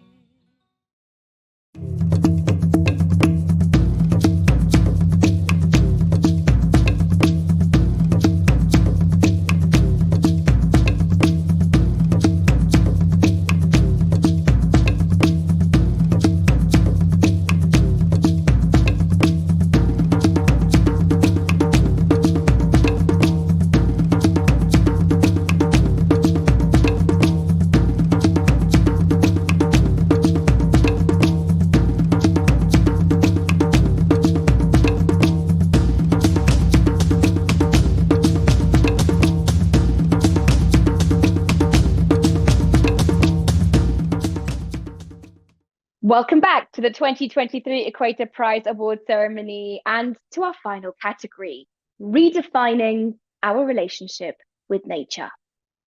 And now we are honored to hear from Benki Piako Ashininka, who will introduce the Equator Prize winners under this category. Benki is a renowned indigenous spiritual and political leader from the Ashininka people of Brazil. Benki has championed the rights of the indigenous people for decades. His extraordinary efforts to protect the Amazon and its indigenous peoples gained him global recognition, also making him a recipient of the UNDP Equator Prize in 2017, alongside his community, Apichwa. Let's hear from Benki Ashininka. Bom, eu sou Benki Pianco, sou aqui do povo Ashininka, moro aqui no estado do Acre. Sou presidente também do Instituto Yorenka Tassorense. E quero aqui agradecer, né, às Nações Unidas por esse prêmio equatorial que vem aí sempre, né, premiando os líderes que hoje têm desenvolvido seus programas nos seus territórios como grandes defensores do meio ambiente, grandes defensores das águas, grandes protetores de suas tradições, de suas culturas. E a gente tem feito aí um trabalho importante quando olhamos para a pacificação daquilo que a gente vê hoje no planeta Terra. O planeta hoje tem sido, né, um mundo de muita agressão. Nós estamos vendo que as águas estão se acabando, as florestas estão se acabando, os rios estão morrendo, lagoas, os mares, né, o ar sendo contaminado.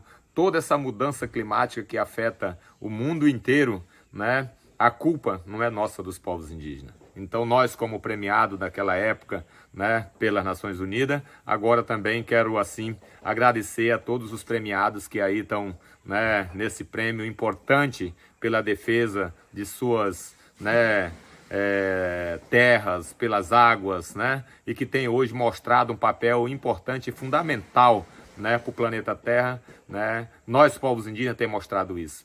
E queremos só agradecer esse reconhecimento, né, das Nações Unidas. Agradecer esse reconhecimento, né, desses prêmios que tem levado também ao reconhecimento desses líderes, que hoje têm sido ameaçados, muitos têm sido mortos, outros têm perdido, né, suas famílias, seus espaços, e que hoje têm deixado à humanidade vontade de poder estar aqui. Então a gente queria só aí agradecer a todos, porque a luta nossa continua por todo esse planeta que hoje ainda resta um pouco de vida e que a gente está aí trazendo, né, para o mundo essa visão dos povos indígenas para todo o planeta. Aqui nós estamos nas últimas araucárias da nossa terra. São as que a gente vem para colher. Isso está no centro do conflito com o marco temporal. Por essas árvores, por esse fruto é que a gente resiste.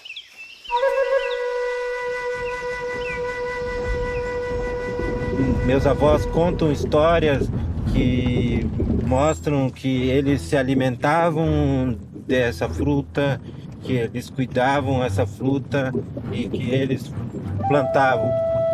Em 1873, com 33 metros de altura, a árvore foi transportada em pedaços. Quilômetros e quilômetros de araucária eram exportadas para o mundo inteiro.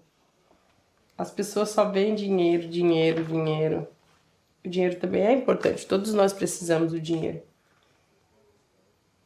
Mas não sei quando que o ser humano vai perceber que não se pode comer o dinheiro. O Instituto Zang, ele nasceu de um sonho de tirar a araucária do risco de extinção. Começou com eu e uns amigos plantando a nossa semente sagrada, o pinhão. E agora é a realização dos sonhos. Aqui a gente está plantando milhares de mudas de araucária. Cada semente dessa vai ser uma árvore que vai viver 1000 anos. Aqui na nossa terra é a maior biodiversidade da Mata Atlântica do mundo. Não é só uma questão ambiental. Floresta nos completa porque nós somos a floresta.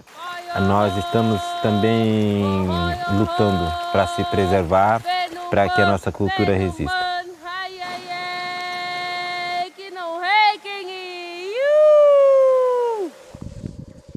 Início de inverno a gente vai colher as primeiras sementes, depois a gente faz esse processo de encher as embalagens, que são todas biodegradáveis. Nós já fizemos feiras, palestras, mutirões dentro da floresta para a gente conseguir plantar o máximo de araucária possível. Porque o pinhão hoje, ele já é um símbolo da cultura sul do Brasil.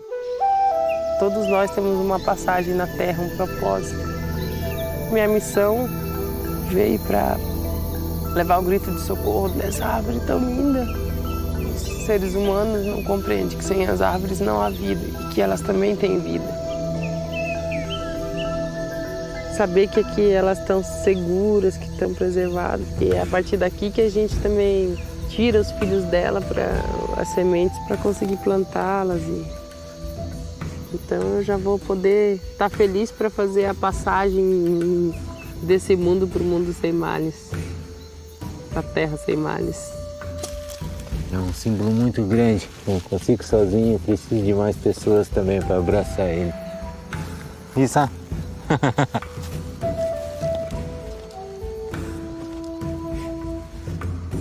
Nós, assim como a araucária, corremos risco de extinção. E precisamos estar juntos para lutar e para proteger. Isso que é um símbolo da nossa resistência e da nossa força e nossa cultura. Assim como o povo Xoclen, a araucária resiste.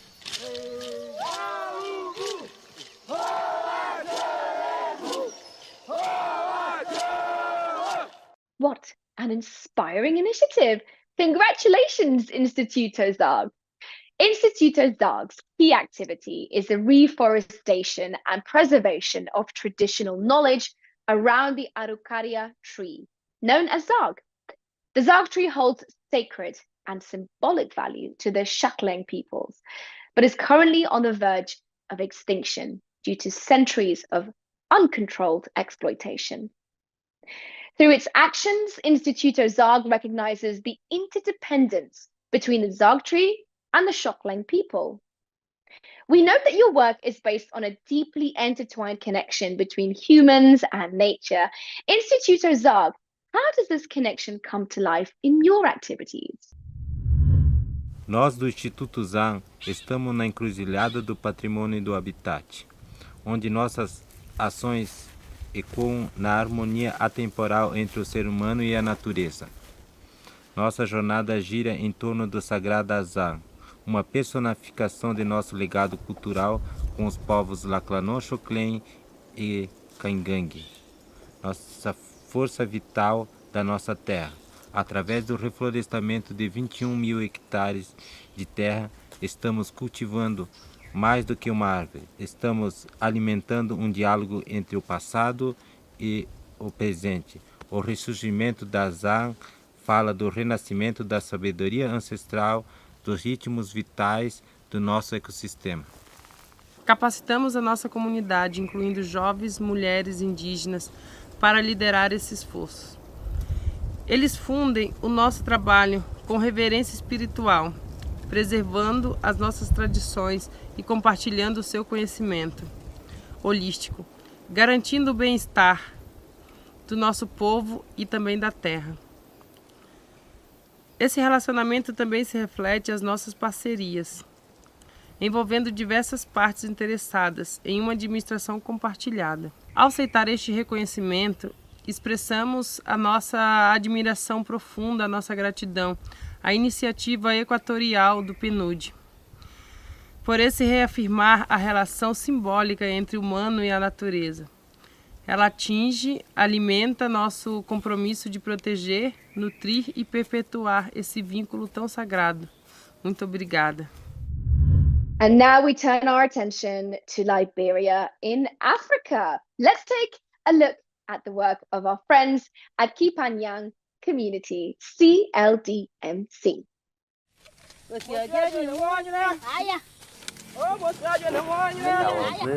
grandparents, they came and then they settled on the land. Government take our land, they take it, they do some with national park, then GVL, they spend pound on it. Give it to a lodging company and then agricultural company. In 2018, Land Right Act passing into law that the customary land is for the community themselves so that they will be able to manage it.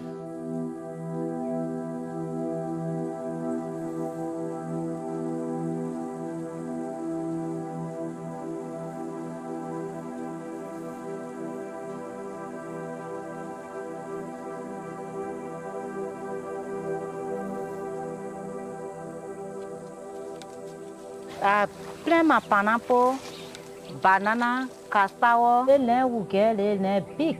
So we decide to keep more than 4,000 football feet of our land.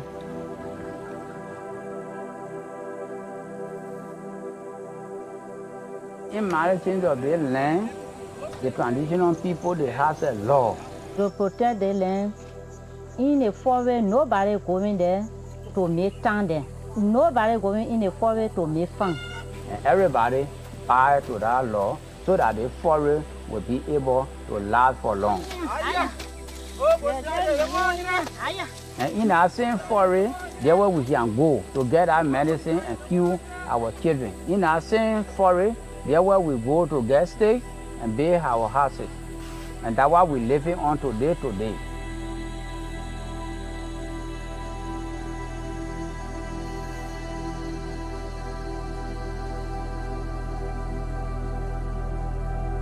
But the poor can they say, how you always support yourself? So they bring a big machine. That machine will use to grate our cassava. The morning, I send my children to school. They are not working, my husband not working. I only thing I can do to send my children to school. So all these small things that we are doing, it will help our children and our generation. It will also give us good health, because when the forest is standing, you get good health.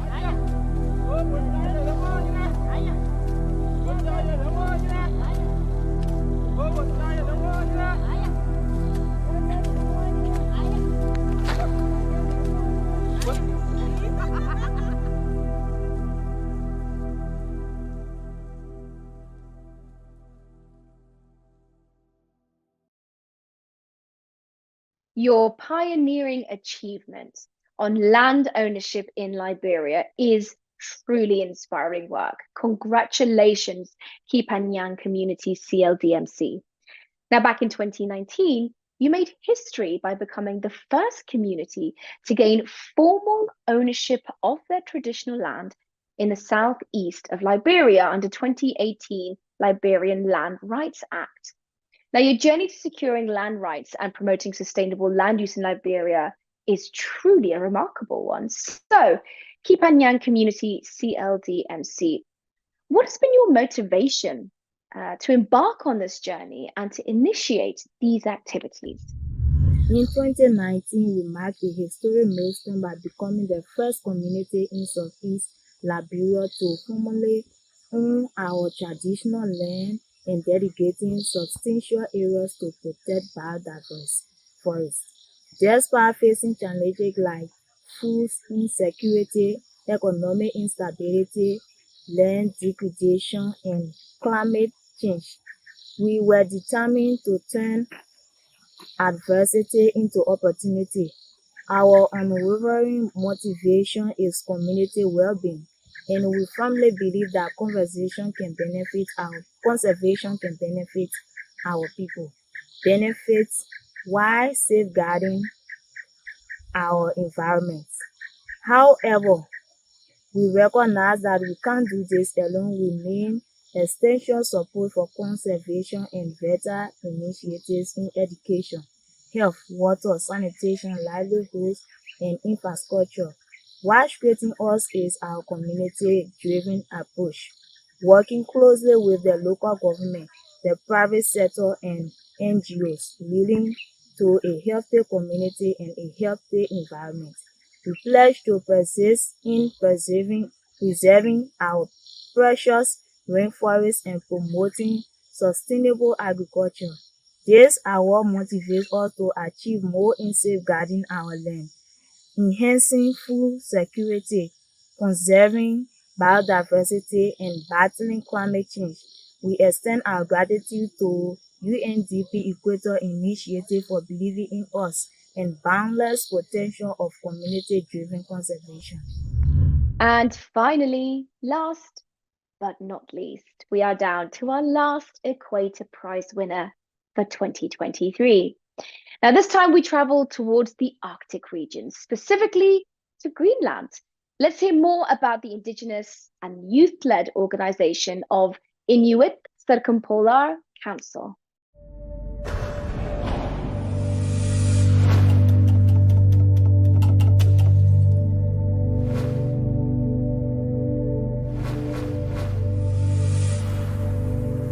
In the long Arctic winter, areas of open water called polynyas provide refuge for Arctic animals.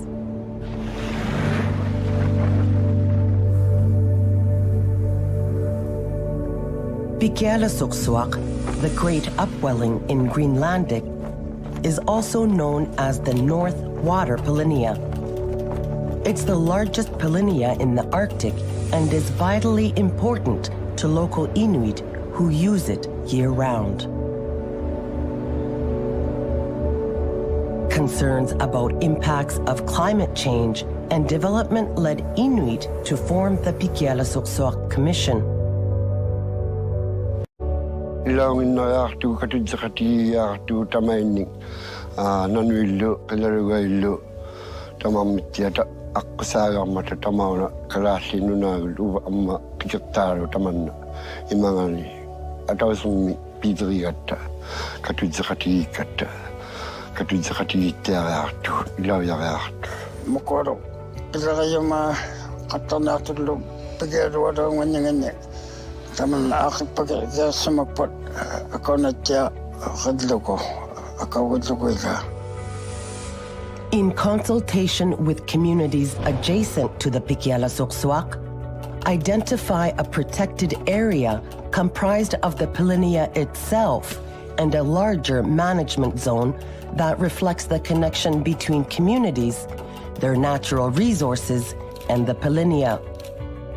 These areas would be monitored and managed by Inuit in agreement with all parties and formally recognized by governments. Recommendations from the Pikialasuksuaq Commission are now in the hands of the Pikialasuksuaq Implementation Committee. Communities, Inuit organizations, governments, NGOs, and academics are all working together to support an Inuit-led vision for the future of the Pikialasuksuaq. For more information, visit www.pikialasoqsoaq.org.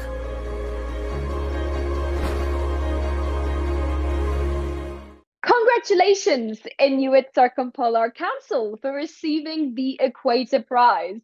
Now you should be proud, our first winners from Greenland.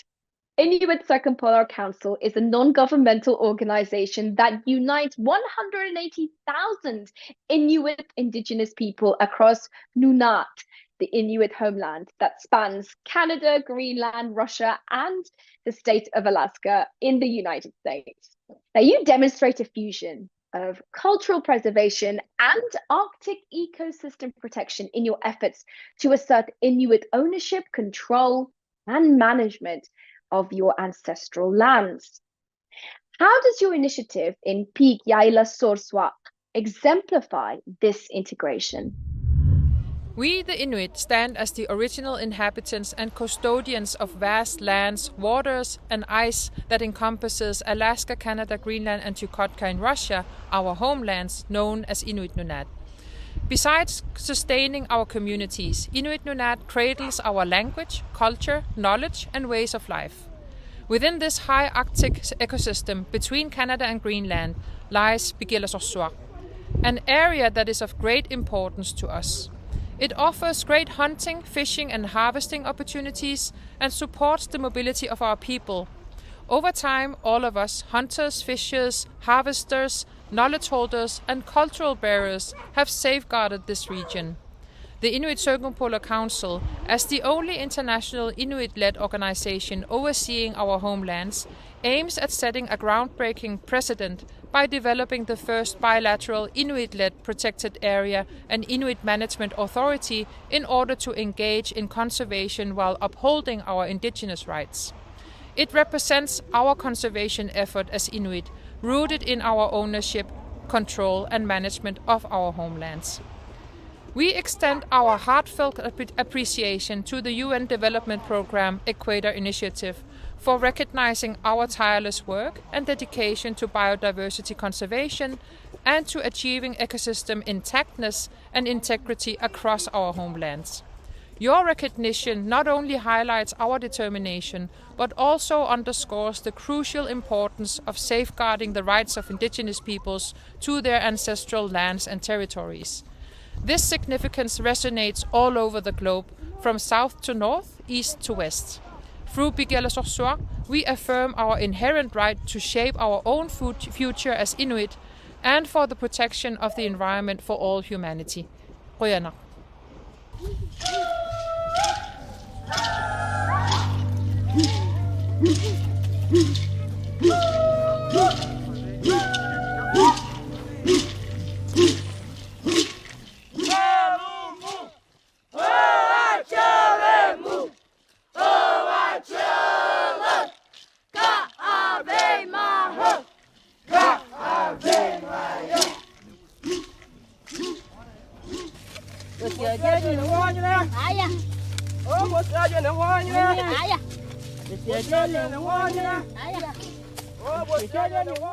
We're all but at the end of this year's ceremony.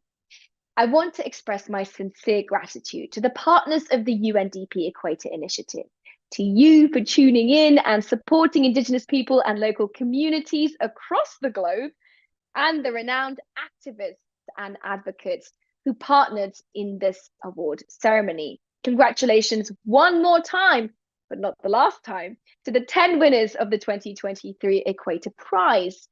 Each community will take home $10,000 to carry out their work. They'll also receive an additional $5,000 to further expand and scale their efforts. Thanks to the generosity of the Equator Initiative's valued partners, the Sal Family Foundation and the Instituto Aluk. I now leave you with a musical performance from Joana Ticuna, an Indigenous artist, activist, and journalist from the Brazilian Amazon. This wraps the 2023 Equator Prize. From me and everyone on the team, goodbye.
con esta situación actual de nuestro planeta, es difícil mantenerse entusiasta. Pero tengo mucha fe y mucho entusiasmo porque creo que en estos momentos de crisis tan cerrados es cuando los mejores seres humanos pueden emerger.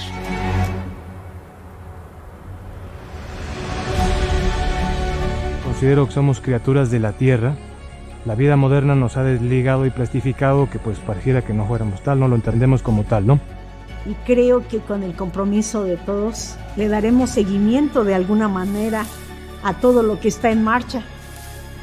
Si quitamos la presión humana, la naturaleza, a pesar de todo, aún tiene la capacidad de sanarse a sí misma. Venir a crecer a la sierra, a una montaña entre el bosque, con mucha libertad, fue algo fantástico, ¿no?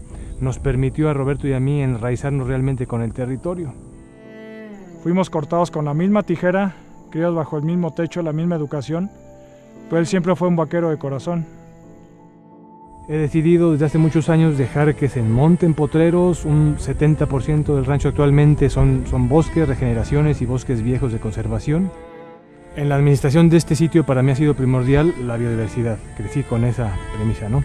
Entonces este espacio está administrado para que todos tengamos un sitio. Y al entrenar más gente en esta escuela, pues vamos creando una red de ganaderos, granjeros regenerativos que pues es muy interesante. Desde luego que ocupamos alimentos, pero bien producidos. Entonces creo que es una excelente alianza. Cuando era niño acudía por parte de mi escuela a las fiestas de la tierra. Eran espacios en donde uno lo veía como salirse de las clases, salir a divertirte, pero terminabas involucrándote en canciones, en obras de teatro que hablaban de la madre tierra. Las fiestas de la tierra, el objetivo principal es rescatar y promover las raíces y tradiciones de la región serrana, y las participaciones de los niños, de los maestros, van más allá de la reflexión, es muy profunda. La educación ambiental que recibí cuando niño por parte de la maestra Patti Ruiz, por parte de la maestra Olivia Pérez, al frente del programa de educación ambiental, fue una inspiración para mí porque crecemos en la Sierra Gorda y muchas veces no conocemos el increíble valor que tiene todos los ecosistemas, todo el patrimonio natural.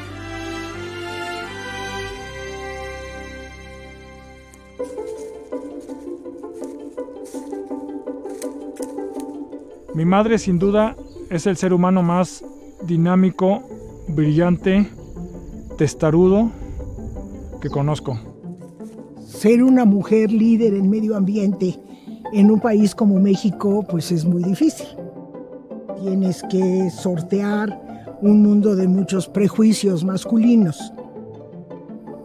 Yo llegué como un huracán, ¿sí? Como un volcán. Aquí estoy.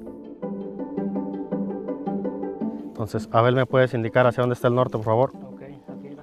Aquí derecho el norte. De acuerdo, entonces ¿me puedes sostener por favor? Voy a hacer lo que es la medición. Nosotros ahora vemos a los árboles como tanques de gas y así lo explicamos a nuestros vecinos. Tiene 17 de altura, tiene un diámetro de 53.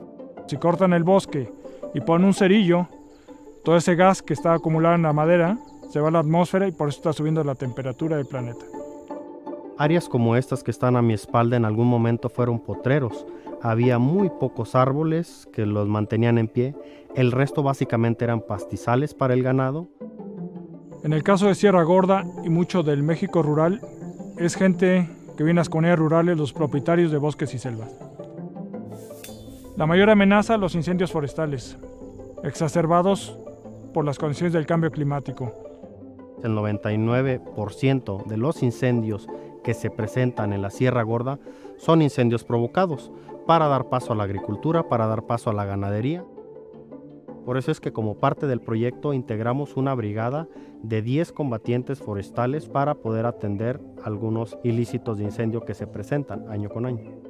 Actualmente, ante el cambio climático, sequías más prolongadas, menos lluvia, el tener ganado libre en el bosque es un constante riesgo, un constante riesgo en el que inviertes más de lo que obtienes y el ganado en el bosque no permite la regeneración.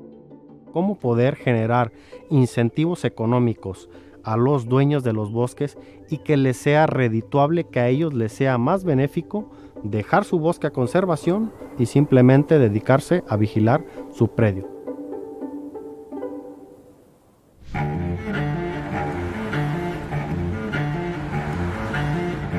Querétaro es un estado con una población de alrededor de 2.5 millones de habitantes. Tenemos emisiones de gases de efecto invernadero importantes que mitigar, provenientes primordialmente del sector industrial y del sector de movilidad. Yo empecé trabajando buscando valor para la captura de carbono forestal en el 91. Fuimos el primer proyecto validado por los criterios globales con pequeñas comunidades en el mundo. Fue un proceso tan caro, tan costoso, tan excluyente, que nació la idea de desarrollar un protocolo local. Nosotros decidimos trabajar con Grupo Ecológico Sierra Gorda porque es una organización que cuenta con 35 años de labor en el territorio y nosotros necesitábamos una estrategia desde lo local. Ya se legisló un sello Querétaro de bajas emisiones, en donde las empresas que emiten más de 50,000 toneladas de dióxido de carbono a la atmósfera tienen que pagar un impuesto de carbono. Entonces ellos que están emitiendo dióxido de carbono por sus procesos industriales de consumo de energía, tienen ahora la opción de pagarle a un propietario de bosques en la Sierra Gorda por la conservación y la captura del carbono. Es el primer mecanismo en México que permite esta compensación al interior de un territorio con protocolos locales y a través de la regulación técnica ambiental y hacendaria. Entonces para mí es un proyecto muy noble porque contamina el que paga, estás combatiendo cambio climático, proteger el hábitat de especies amenazadas y estás mejorando la economía local. Y entonces sí, estás cimentando una economía de la conservación. Basta de esos procesos costosos, globales, fuera de contexto. No, soluciones locales, de abajo hacia arriba, reales. En eso creo y eso me da entusiasmo. Estoy segura que de esta crisis han de surgir mejores seres humanos que dejen sus egoístas universos y compartamos esta abundancia.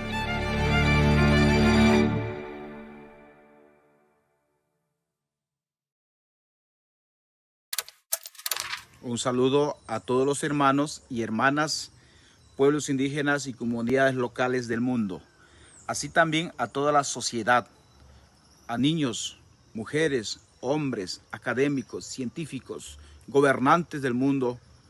Un saludo ferviente desde la Amazonía ecuatoriana. En esta ocasión quiero referirme sobre los conocimientos y prácticas de los pueblos indígenas del mundo.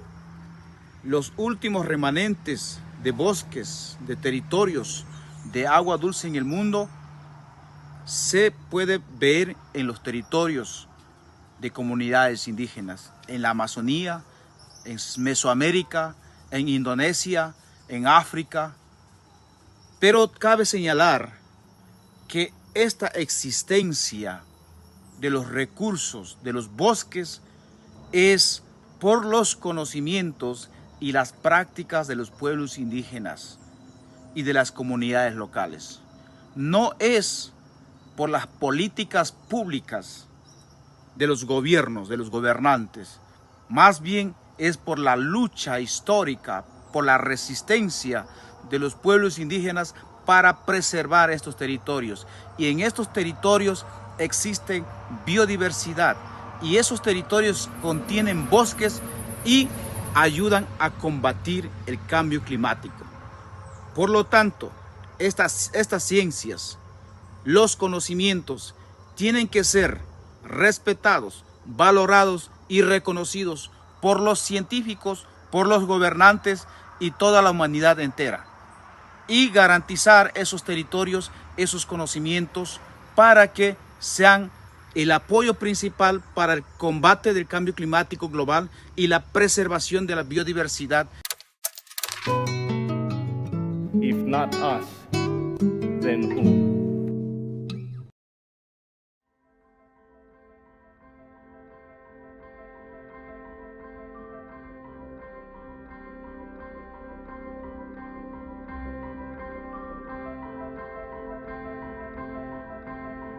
Por ahí empezó todo el movimiento de la revolución, para acá empezó todo ese movimiento hasta que pues fueron muchos años de lucha, hasta que al final se logró todo este objetivo de que las tierras pasaran de ser de un solo dueño a que los campesinos fueran los dueños.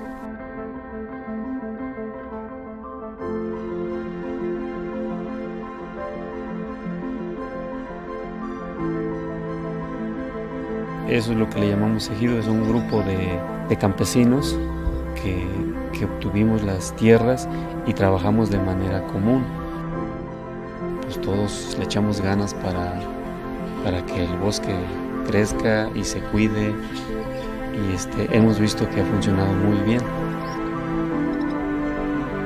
Más que presumir que podemos aportarle al mundo, es que hemos logrado en México con los ejidos.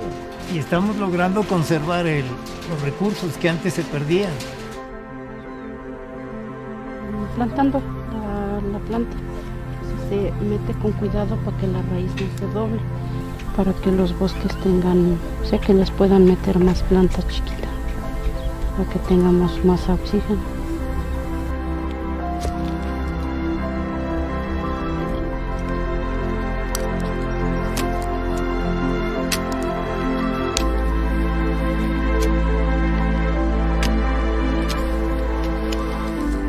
Arbolitos nuevos para que no se pierda el bosque, para que sigamos trabajando, si no, ¿de dónde vamos a comer?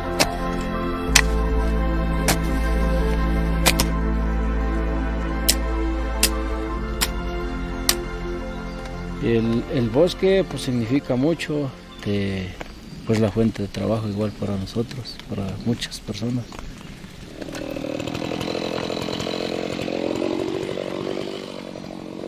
Al tener mejor madera, al aprovechar mejores sus recursos naturales, pues tienen mejores ingresos para la familia, ¿no? Con ese dinero nosotros nos sustentamos nosotros, y más aparte de eso metemos una parte para reforestaciones, chapeos, podas. Entonces no nomás nos gastamos el dinero, sino le invertimos también al uso común. Las ganancias se las reparten entre los 90 ejidatarios que conforman el ejido. 26, 20, 38. Lleva 11,787 metros cúbicos, y la cantidad que aporta en dinero son 19,684. Sí, a este cliente le estamos vendiendo a 1,670 el metro cúbico. El que existan personas que vendan su madera de procedencia ilegal, de cierto modo afecta a lo que es el mercado, porque la madera de procedencia ilegal por consecuencia es más barata. Honestamente pues nos sentimos mal, porque nosotros cuidamos el bosque, lo reproducimos de nuevamente con las reforestaciones. El industrial ya vende la madera al mismo precio, sea con permiso o sea sin permiso.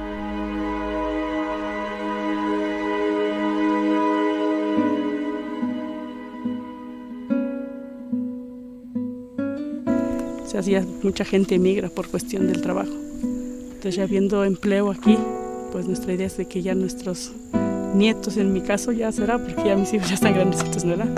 Pero también, o sea, que ya no emigren tanto en las familias.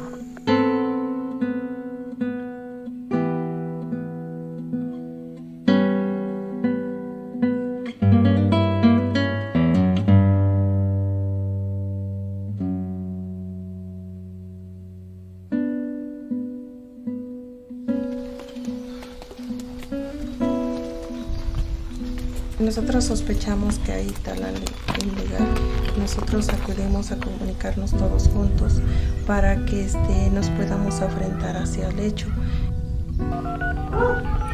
Adelante, te escucho. Oye, me comunica Reina que por ahí entró un carro desconocido sobre el ejido. Sí, avísale a Mario y todos los que se fueron para abajo, que se vengan para acá, ir aquí, se ve que tiraron un árbol apenitas, no tiene rato. ¿Qué escuchaste, Mario? No, aquí lo dejaron, se ve que yo creo nos escucharon y se fueron. Aquí lo dejaron nomás, pero ya no vimos a nadie, ya no alcanzamos a nadie.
It's inspiring to think of so many communities around the world all taking action on nature. Our next segment is on reimagining the connections between nature and people. In this segment, we'll explore the different ways we can form connections, not just connecting nature through corridors, but also connections between people and nature. That means forming connection through observing nature, through learning about nature, and even through gaming, the next frontier in nature conservation.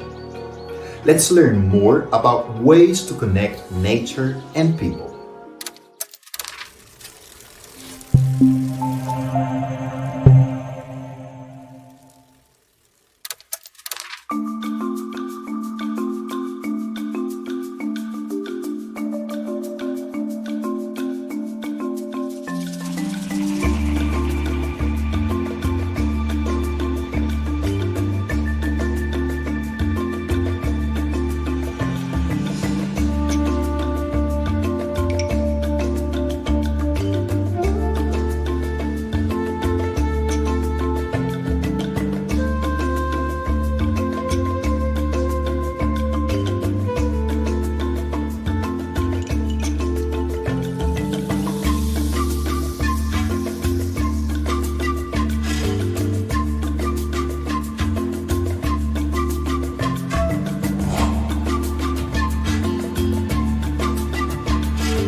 Gary Tabor is the president of the Center for Large Landscape Conservation and the chair of the Connectivity Conservation Specialist Group under the IUCN World Commission on Protected Areas. Gary, welcome. First, I'm going to start with you. What is ecological connectivity and why is it so important? Ecological connectivity is the countermeasure to fragmentation, one of the biggest threats to biodiversity on the planet.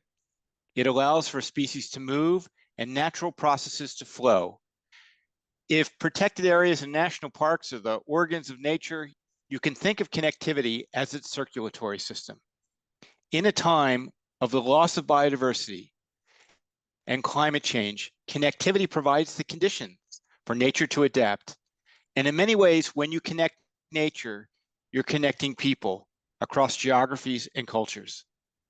So connectivity is one of the most critical things we can do in our dynamic changing planet to save nature at scale. Excellent. Thanks, Gary. Amy Frankel is Executive Secretary of the Convention on Migratory Species. Amy, the question for you is, what is the role of international policy in advancing connectivity conservation? Oh, thanks very much, Gabriel. We've heard about why ecological connectivity is so important for healthy, functioning ecosystems.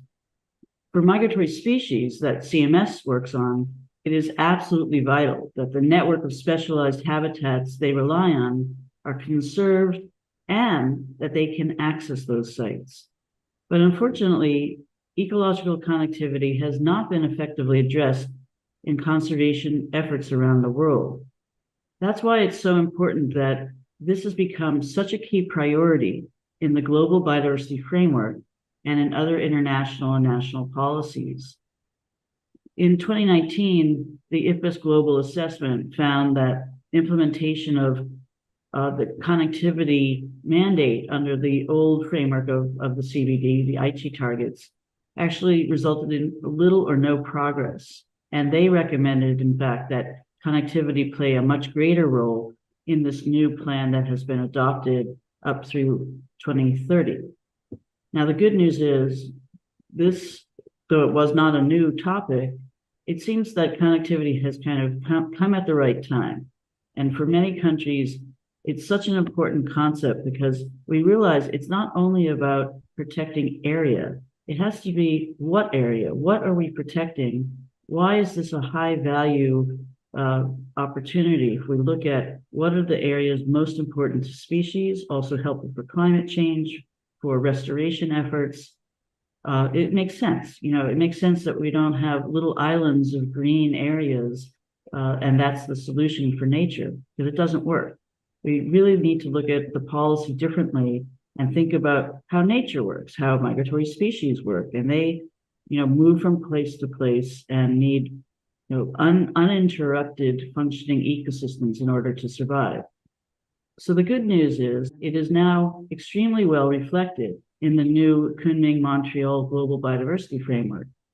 We can find the concept of ecological connectivity in Goal A, in numerous targets, including Target 2 on restoration, and most importantly, Target 3, which includes the so-called 30 by 30 goal that all countries should strive towards.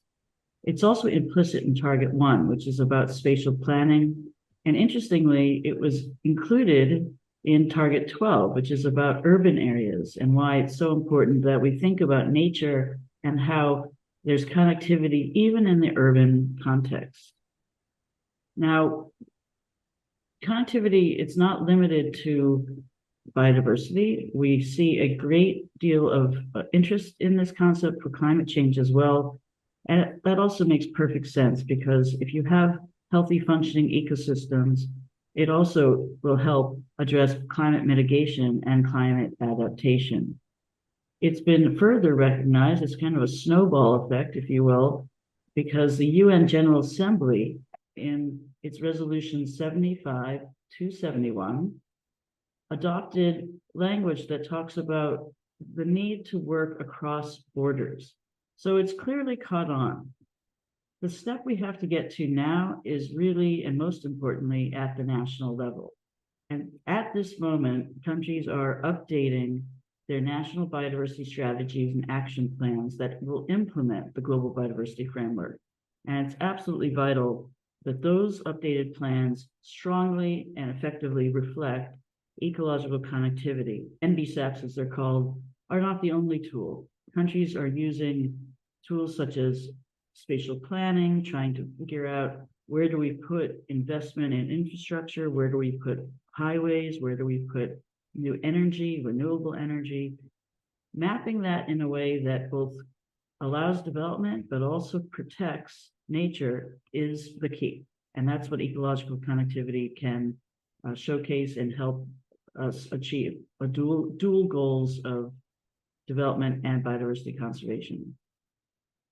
Rafael Antelo is the Wildlife Connect lead based at WWF Bolivia. Rafael, welcome. The question for you is, what is the Wildlife Connect initiative and why is institutional collaboration so important? Gabe, thanks for your question. The Wildlife Connect is a joint initiative between WWF, the Center for Large Landscape Conservation, they're based in Montana, the IUCN Connectivity Conservation Specialist Group, and the Convention on Migratory Species. We are focused on two main streams. One of them is the global policy. We try to do advocacy on global conventions, like the Convention on Biological Diversity, on the United Nations Framework for Climate Change. But also we try to do some impact on companies, so their performance does not affect the ecological connectivity in the fields where they are taking action. Also, with the finance, we try to avoid that the great financiers all over the world are financing activities that affect ecological connectivity. So that's in the global line, but also we move that to the impact in the field. So we have 4 demonstrative landscapes. One of them is centrally in the landscape. We are focused on tiger ecological connectivity. In Africa, we work in the south of Kenya, north of Tanzania, focus on several focal species like lions, elephants, wildebeest, or zebras. In Europe, we work in another transboundary landscape, the Carpathians, 7 countries, focus on the wolf, bear, and the European lynx. And also now we are reintroducing the European bison.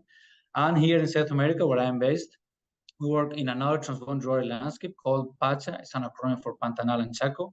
We're focused on jaguar ecological connectivity in Argentina, Brazil, Paraguay, and Bolivia.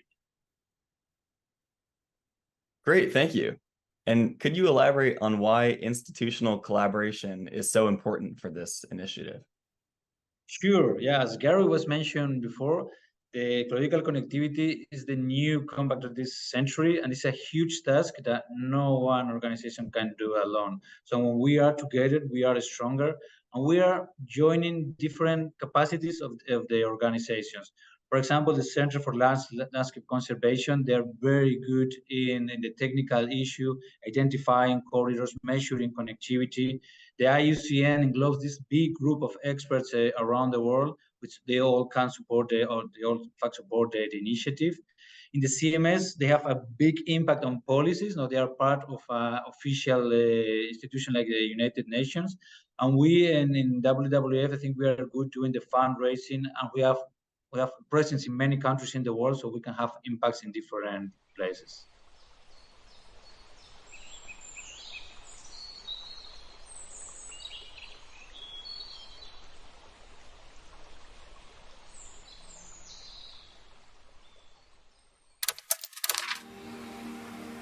When experts talk about happiness, they talk about something called flow. And it's when you're so lost in doing something that the rest of the world, the clutter disappears. You forget about your cell phone, your emails. When I'm looking at mammals, it's exactly that. It's this intense moment of joy. I'm John Hall. I'm an economist here at UNDP, and I'm also a mammal watcher. Mammal watching is exactly like bird watching. It's about getting outside, searching for and appreciating the world's 6,500 species of mammals. I think the more time you spend observing nature in any environment, and there is nature in every city, everywhere, the more you begin to understand just how complex and wonderful it is and how quickly that can be lost. WWF estimate 70% of the world's wildlife has been lost since I was a small child. I was in Madagascar last year, going through areas of barren land that were forest 10 years ago, and the animals, everything is gone. So I have seen that, but also there's good news. In Europe, for instance, populations of large carnivores, the wolves, the bears, the lynxes, have all increased quite dramatically in 20 years. So they're now much easier to see than they were, and that gives me a lot of hope. It's absolutely the case that for hundreds of years, a lot of humanity has seen nature as something to exploit and to take. There's plenty left, we can take a bit now, it'll be okay in a few years. And yet we're totally reliant on a healthy, functioning ecosystem that's been built over millions of years for our own survival. And if we lose that, if we lose ourselves, we lose everything.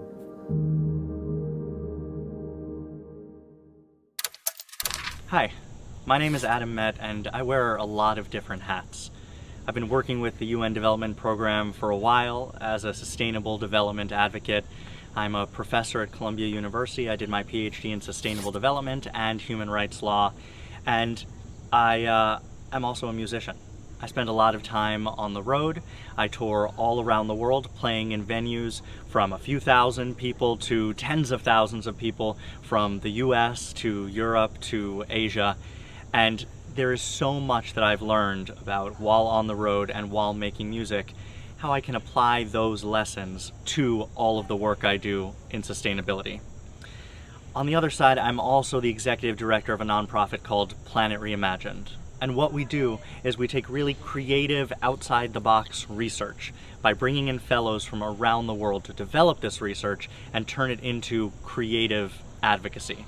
And advocacy can mean so many different things. It could mean policy, it can mean marching in the streets, it could mean bringing together communities in ways that have never been brought together before for issues around the environment, nature, biodiversity, and especially climate justice.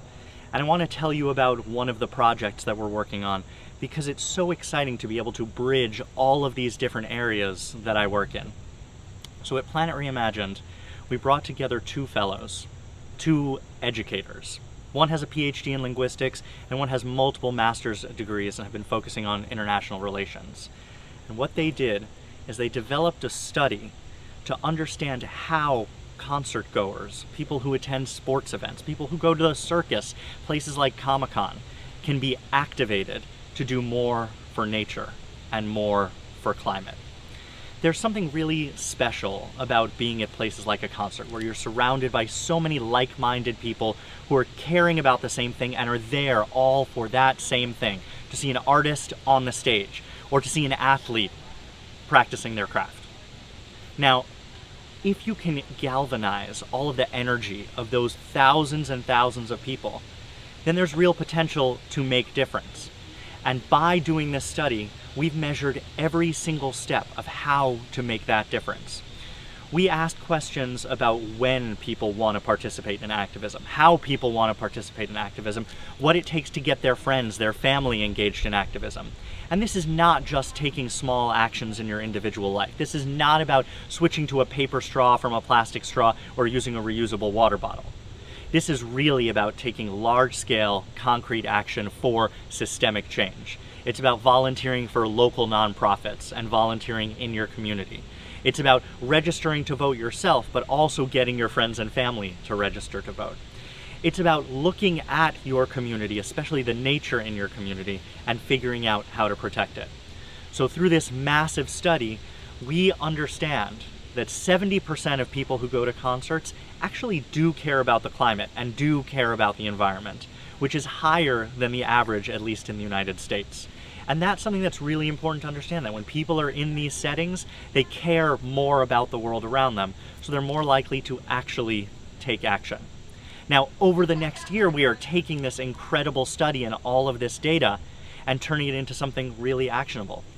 Through our partners at the Patrick J. McGovern Foundation and Green Nation and Ticketmaster and Reverb, we're actually able to go on site to all of these concerts and to these sports events to test out how we can create action for the environment by using all of this data. And then we create a handbook for the music industry, the sports industry, and beyond to be able to work with their people in order to instill action, in order to instigate action, in order to get people excited about taking real concrete action, to get people out into nature, but not just out to spend time in nature, out to protect nature. You know, one of the things we thought about is that no one's ever really questioned about engaging a celebrity in a cause. Everyone thinks, okay, it's a celebrity. We want to use their platform and get people excited about a cause by bringing in a celebrity. No one's ever actually measured that. We did. We did a lot of research and gathered a lot of data to understand what does it take for a celebrity to engage in a cause effectively, to get their fans to actually do something about something. And when we share all this data, it's going to be free and open source for everybody, because if a celebrity can engage effectively, they have a chance to reach a much larger number of people than any individual. But if a celebrity is not engaging effectively, then it's a complete waste of an audience. If we can give them the tools to be able to get their audience excited, out into the field, doing things, then that's a real game changer. You know, the studies say it takes about 3.5% of a population to engage, to get out and march and ask for real concrete change, for a government to then act. The number of people that attend concerts, even just in the US, is about 100 million a year. That's a huge number, and that's way more than 3.5% of the population in the US. Around the world, it's far more than that. So if we can galvanize even a small percentage of those number of people that are attending concerts, we have the ability to make real concrete change for the climate, for the environment, for biodiversity, and for people around the world. So stay tuned. We at Planet Reimagine will be publishing all our data so everybody can use it, and look forward to the beginning of 2024 where there'll be a handbook where everyone can engage around climate and nature and figure out how to speak effectively about these issues and engage people in ways that they want to be engaged, but also push them forward. Every time when I attend a conference, I always hear the phrase, we need to meet people where they're at. I couldn't disagree more. I always say that we need to meet people 5 steps in front of where they are. That way, we meet them part way, and then they have to take the next 5 steps in their journey to make change in this world. Thank you.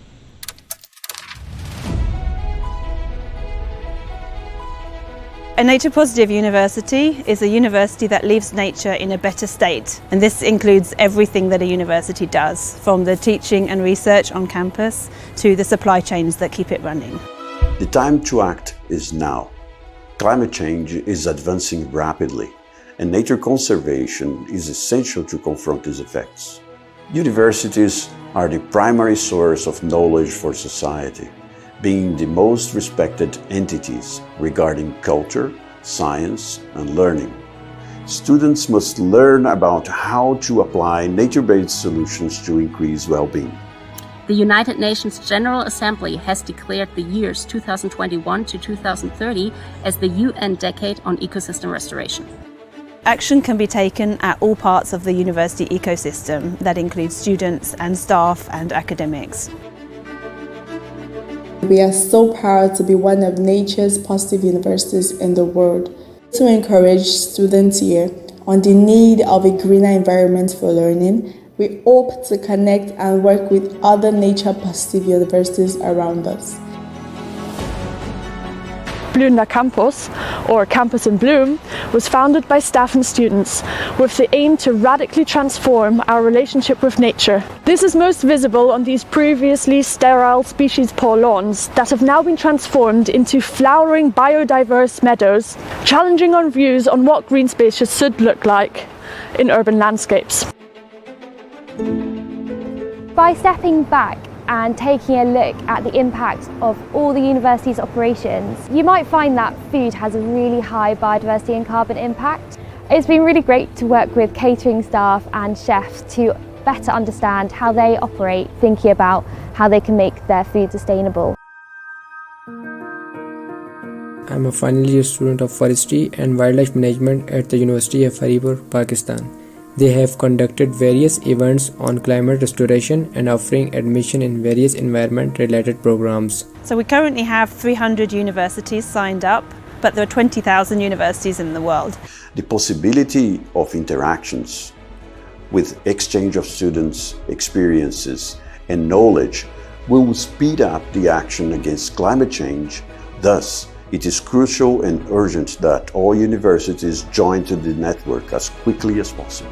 The network provides a great opportunity for developing an impact assessment framework together about how to measure the university's impact on nature. As a community of institutions, we have a huge power and we can make a great difference to sustainability. Humans and nature can thrive together. So we welcome universities to join Generation Restoration and secure a future in harmony with nature.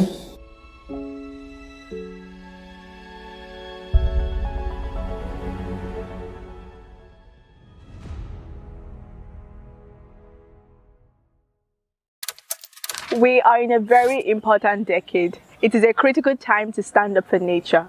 Being nature positive means restoring species and ecosystems that have been harmed by our impact on nature and enhancing positive impact on nature so that overall nature starts to recover. There is need for us all at various levels to transform our relationship with nature, as it is critically important that we halt biodiversity loss and support climate action. This was underlined by the recent adoption of the Montreal Global Biodiversity Framework. We need to set and meet ambitious targets for nature, which is vital to protect life on Earth and ensure a livable planet for future generations. A university aiming for the global nature positive goal is one that leaves nature in a better state. This includes everything that the university does, from its teaching and research on campus to the supply chains that keep it running. A recent United Nations report found that more than 75% of Earth's terrestrial areas are substantially degraded. This has a huge impact on biodiversity, human health, and economic well-being. Universities are centers for learning and research across diverse cultures in the world, and can use their power and influence to help lead communities and cities on a nature-positive journey, uniting both the biodiversity and climate crisis to build resilient ecosystems. The Nature Positive Universities Initiative is bringing together staff and students, individuals and communities of a university to work together to restore nature and bring back healthy and flourishing ecosystems. We are driving a bottom-up action to create a wide range of impact. Young students can join hands to build a sustainable planet through education. Many of the students come from communities where they experience the impact of climate change firsthand, so it is imperative that their actions, voices, and perspectives are included to influence the future of our planet. At Nature Positive Universities, we are passionate about creating awareness, setting and meeting ambitious targets for nature, promoting knowledge, and building capacities to respond to nature loss and climate change. Universities make a nature positive pledge to commit to drive action and collaboration between staff, students, and the public. They commit to assess a baseline of their biodiversity impact. They set SMART targets, specific, time-limited, and measurable targets for nature. They drive actions towards the nature positive goal. They take actions using the 4 R's of the conservation hierarchy: refrain, reduce, restore, and renew. Refrain from actions that harm species and ecosystem. Reduce the impact by mitigating negative impact on nature. Restore species and ecosystems that have been harmed by our activities. And renew and strengthen biodiversity through proactive efforts. Actions can be taken at various parts of the university. Actions such as restoring degraded areas on campus, greening urban campuses, tackling single-use plastics and switching to circular systems, transforming what we eat and addressing food waste. Finally, universities commit to transparent reporting of their progress on an annual basis. We also encourage students to get involved in all parts of the process to ensure inclusion of student voices in creation and implementation of policies and goals for nature. We are influencing a new breed of leaders who are aiming for a nature-positive society. who will have knowledge to drive up actions at various sectors where they take up careers in the future. By encouraging their institutions to take a leading role, we are building capacities and influencing our communities. We need to move from knowledge to action if we are to meet the required goal for nature positive. We are engaging students early to try to understand the need for societies to live in harmony with nature.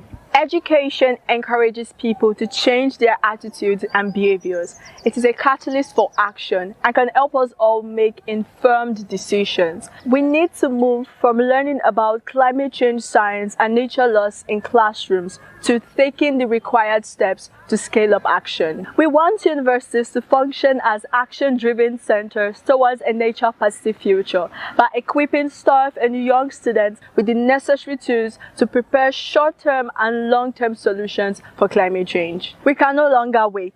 The time to act is now. You and me acting to restore nature and safeguard a living planet for current and future generations.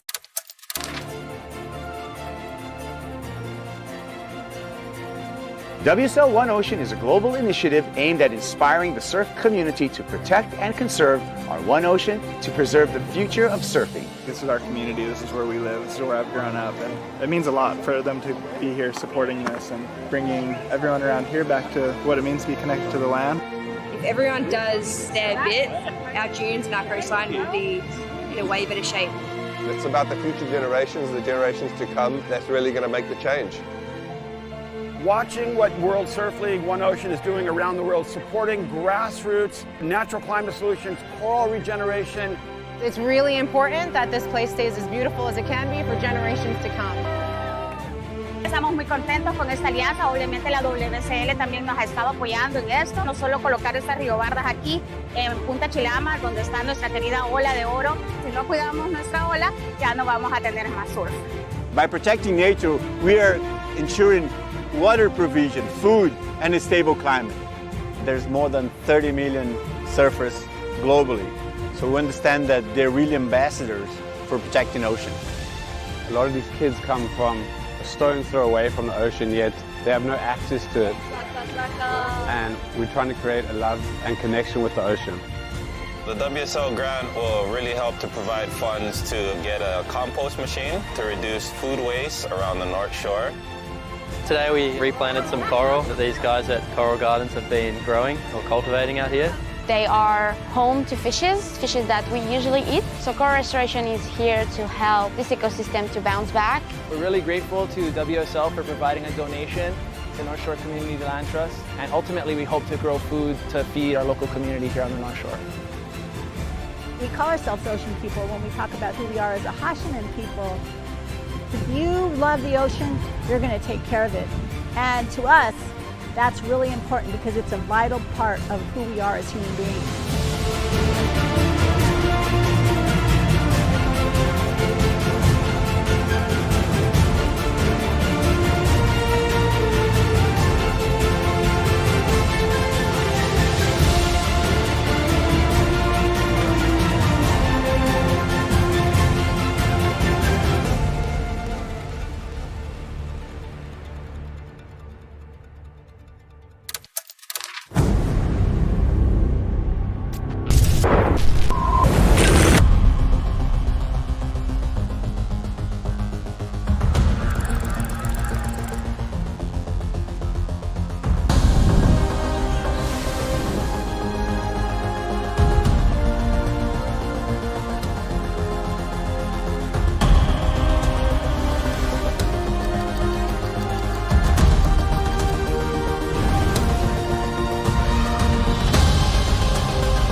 Hello, and welcome to our panel discussion on gaming as a whole-of-society approach to nature conservation. I'm Dr. Jennifer McGowan, Chief Scientist of Untamed Planet, a mission-based entertainment company that creates nature-inspired digital and gaming experiences in order to support real-world outcomes for nature, climate, and people. The global conservation community, including governments and environmental nonprofits, has an important opportunity to leverage the gaming industry and its communities to achieve our 2030 global biodiversity and climate goals. And we can do this in two important ways. First, solutions to these crises demand mass mobilization of the general public. Games generate billions of engagement hours daily. They empower and give agency to players through diverse roles and challenges, enabling them to make a difference in virtual and real-world environments. There is untapped potential for the 3 billion gamers globally to meaningfully participate in biodiversity and climate action. Secondly, the 2030 Global Biodiversity Framework aims to mobilize and diversify financing towards a $200 billion U.S. annual goal. Gaming industry projections rise towards $533 billion in the next few years, having doubled revenues over the last 5. This session brings together leaders in the field of climate and biodiversity science, conservation technology, business solutions for nature, and the gaming industry. Joining us today is Professor Hugh Possingham, who's dedicated his life to delivering impact to biodiversity. Alan Gershenfeld is co-founder and president of Eline Media, a developer of social impact video games. Today we also have Dr. Helen Crowley, managing director at Pollination, a leading global investment and advisory firm focused on accelerating a net zero, nature-positive future. And finally, we have Gautam Shah, founder and CEO of Internet of Elephants, a unique gaming company exclusively dedicated to supporting wildlife and conservation efforts. So with that, Hugh, you have been a global champion for conservation for many, many decades, raising awareness about biodiversity loss. Can you just give an overview, paint a picture for us of how things are going and what might be needed to achieve the 2030 goals? We're losing a species of vertebrate every year, which means, a mammal, a bird, a reptile, and a fish is going extinct literally every year. And that is more or less 1,000 times what would normally be happening. Yeah, we're in a mass extinction event at a global scale. And we think that if we really want to meet our Convention on Biological Diversity targets, which is to slow extinctions down to normal rates, conserve 30% of all ecosystems, restore degraded habitats, we need another $500 billion a year, $500 billion a year. And now the not-for-profit, the philanthropy and governments just aren't putting in that money. So we need another source of finances if we're going to stop extinctions as soon as possible. Yeah, and mobilizing private sector finance into biodiversity is certainly high on the agenda for everybody. Helen, I think that's a lovely segue to you. You have incredible insight into how the different sectors are engaging with nature conservation. Can you potentially give us an overview of the different ways nature is moving into corporate strategies and how this might be considered in sectors like gaming or entertainment, which, the direct link into nature loss might be a little more difficult to draw the line to than other industries that you work with? I guess I would just say I'm trying to keep it really succinct, because if you cut across the whole swathe of private sector, there are different levels of maturity and sophistication in how they understand their relationship with nature. But what I will say that has happened really that is very exciting, and I've been in this for like 30 odd years, and so I'm actually quite excited about this point in time where I think there's much more over the last 3 years, there's a much more global recognition of what Hugh was talking about, the level of loss. There's also a recognition of how much that's costing us in terms of economic terms, not just social and also financial terms. And then on top of that, the link between nature and climate change has started really being recognized, and that the solution, it's this part of the solution to climate change, which has sort of been sort of a leading edge of corporate strategies, has been more around climate than nature until recently. That, and then the fourth thing I would say that's happened is there's a lot more frameworks and clarity on the sort of actions and targets that you need to take. So that means that companies, corporates, investors are starting to think, oh, there is a relevance. This nature thing is relevant to me. It's not just something I do on my holidays or my kids love. It is actually relevant. We're all working towards very and as rapidly as possible, is to take that relevance and convert that not just into, oh, I'm going to give money to nature, because we've done that in the past in corporate CSR approaches, and corporate philanthropy is great, and that's really important. And not just, hey, I just want to tell a story about how nature is important to my business, but actually fundamentally integrate more respect and value of nature into business. So when it comes to gaming, how do we tell a story, a really good story that resonates? How do we at the same time make sure money goes to nature, but also fundamentally shift the way the business model works, or the way the fact, so that we're not having a negative impact? But I guess if I were to step back and just talk a little bit about what is unique about gaming. I mean, you mentioned storytelling, and we do organize how we think about the past, the present, the future through storytelling. And we have for thousands of years, from oral storytelling through many different media. Gaming is a unique form of storytelling in that it's interactive, it's lean forward, not lean back. Games let you step into roles, take on identities, and crucially, you have agency. You have agency to make decisions. Games are kind of about verbs. They might be thinking verbs or action verbs. You have agency to act towards a goal you're invested in. Sometimes that's an individual goal. Sometimes that's a collective goal. Crucially, you get feedback towards the goal you're invested in. That feedback could come from peers, from mentors, or from the game itself. And you continually level up, often for days, weeks, months, or years at a time towards goals you're invested in. That's learning, that's behavior change. Now, of course, it depends what the goal is and what you're invested in and what the collective agency is towards, but it's a very powerful medium that in many ways is a young medium that we're just beginning to understand the opportunities, not just for entertainment, which are obviously huge, but also for learning, health, and social impact, and exploring issues like biodiversity. So that's what's kind of unique about games. There's lots of examples of people stepping into roles and identities and becoming so fascinated, it inspires a career. There's many city planners that were inspired by SimCity, and many historians by playing Civilization, and many other examples. There's lots of examples of gamers being generous. Humble Bundle, which is a bundle of games that also donates 50% to charity, has raised over $240 million towards charities. Gamers are often generous. Gamers will also act. There's a UN alliance called Playing for the Planet that has over 40 members. Gautam and my company are both members. And we're all making environmental commitments. They're working on decarbonizing hardware and software. They're also doing game jams where they're doing nudges within popular games, and millions of trees have been planted. Lots of money has been donated. So there's lots of different theories. We can explore many different theories, but that just scratches the surface of where games have potential. Well, that feeds into my next question, which is actually for you, Gautam, which is, why do you think it's been so hard for the conservation community to activate engagement at mass scales?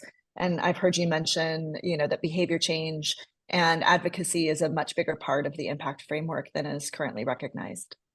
Yeah, I totally believe that. I feel like engagement is considered a cost of doing business. It's part of the marketing team's responsibility to engage people so that those people can donate to the organization that is tasked with engaging them, but that the engagement and the outcomes that are associated with engagement are not considered a strategic priority. So if you look through most organizations and what are they trying to do, and yes, absolutely, you've got to have boots on the ground, you've got to be fighting the symptoms. If you don't do those things right, all will be lost. But at the same time, if we're not working on including the overall public in the solution, making them feel like they're participants in this as opposed to just recipients of it, then 30 years from now, 50 years from now, we'll still be doing exactly the same thing. And so, yeah, my feeling certainly is that I think engagement for every organization that's working in conservation needs to be part of the strategic priorities. Thinking about how to widen the tent, thinking about how to make more people kind of enter that, and again, feeling like they're part of this, feeling like they're part of the solution. Yeah, I agree. I mean, you're right. Very few scientists are good storytellers. They're getting better, but it's not what they're trained to do. because a story is something that you have, like a fairy tale, which is engaging, but not necessarily anything to do with the truth. So in many ways, scientists avoid classic stories. The other thing is very few scientists or conservationists are gamers, very few.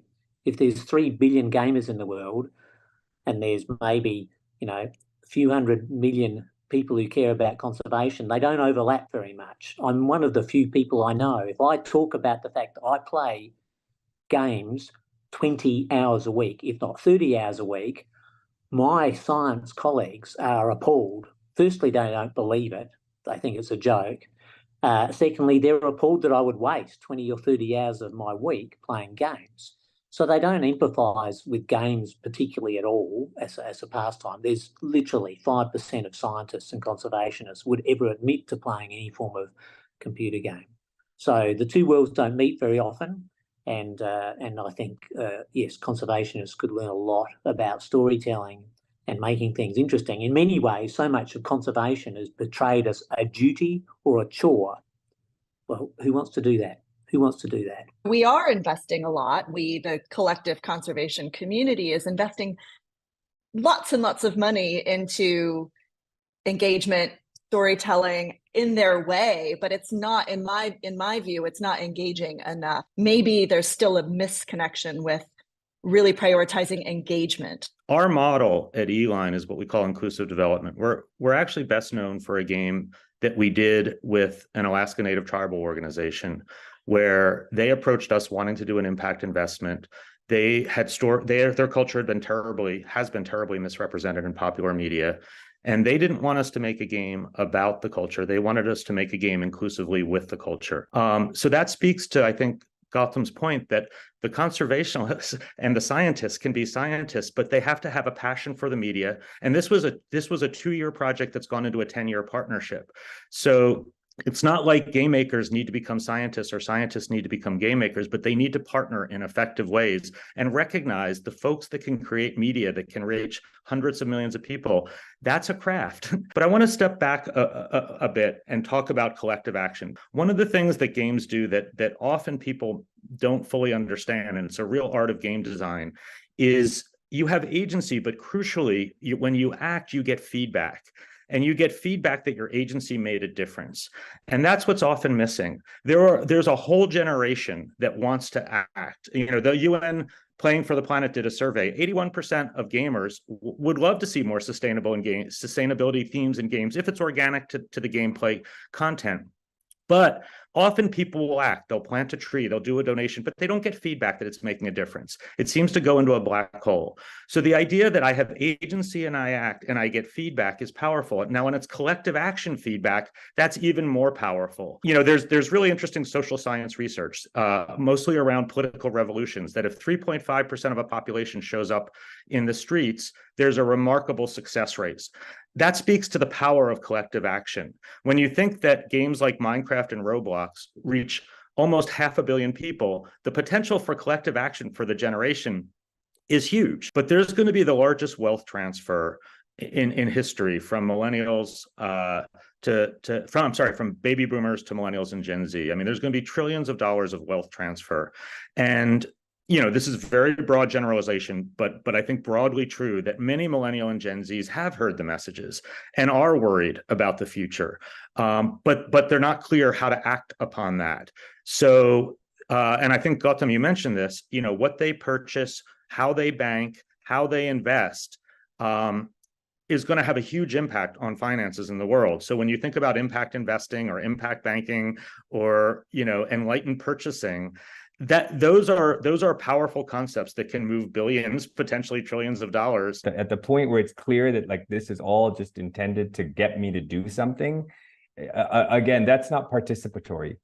That's not bringing me into the solution. That's the conservation people or the UN or whoever it happens to be telling me what should be important to me and why I should be doing things different and why I should feel super guilty about everything that I'm doing. And so we usually focus much more on how do we just tell a very authentic story, the goods and the bads, be the guide, and let people's own their values, they already care. just, exactly to your point, they've heard the messages, they care. This is deeply important to them. They have no way of expressing that other than pressing the donate button on a website. They have no access to express that. And I think one of the great things that games can do, and I think that the role of all of us as storytellers is give people the opportunity to express those value systems. Maybe also talking to your point about feedback is obviously really important. 2 or 3 of the things in the conservation world that have spread quite quickly do provide that feedback. So iNaturalist and eBird are platforms for gathering citizen science data that have just gone crazy. And they were designed to gather information about biodiversity, but they've created interactions and sort of positive feedback. They haven't really gamified anything yet, although eBird, you could argue people look at how long people's lists are and how many species people see in a day.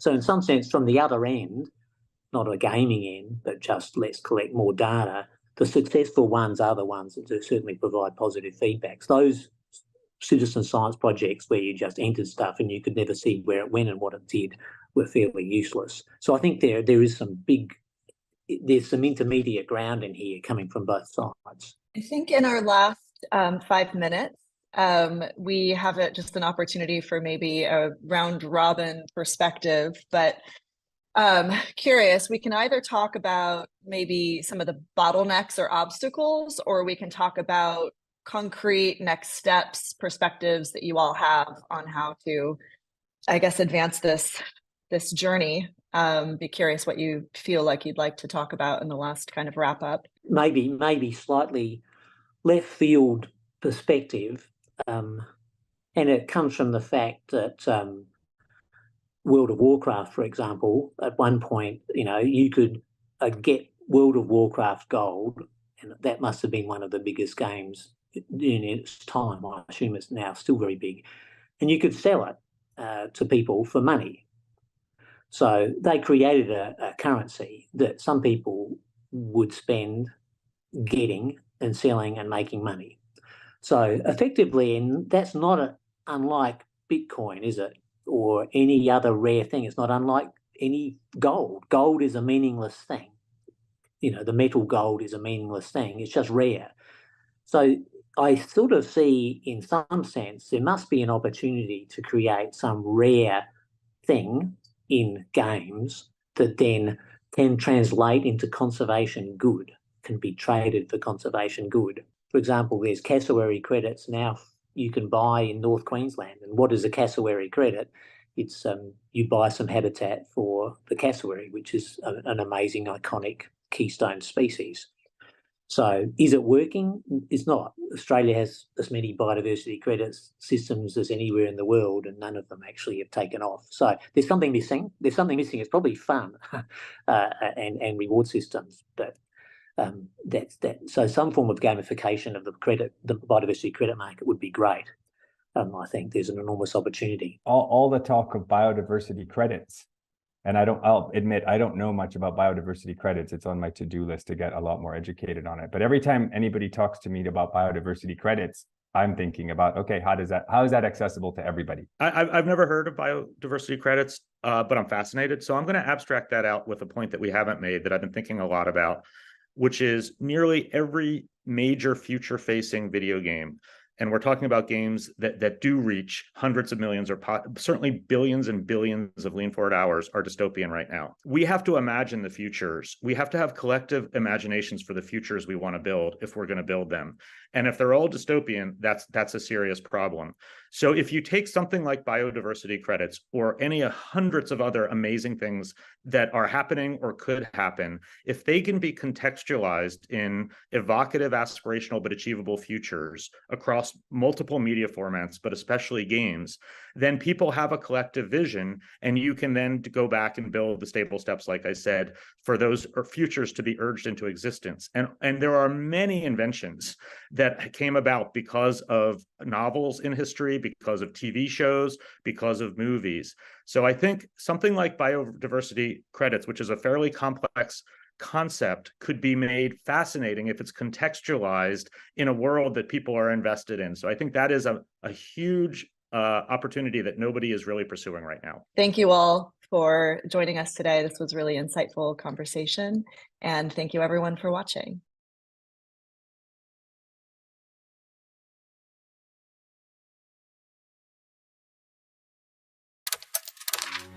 I hope you found this first segment as interesting as I did. Thank you so much for joining us. But don't go anywhere. Join us back in a few moments for our next session on protecting and restoring our future. See you there.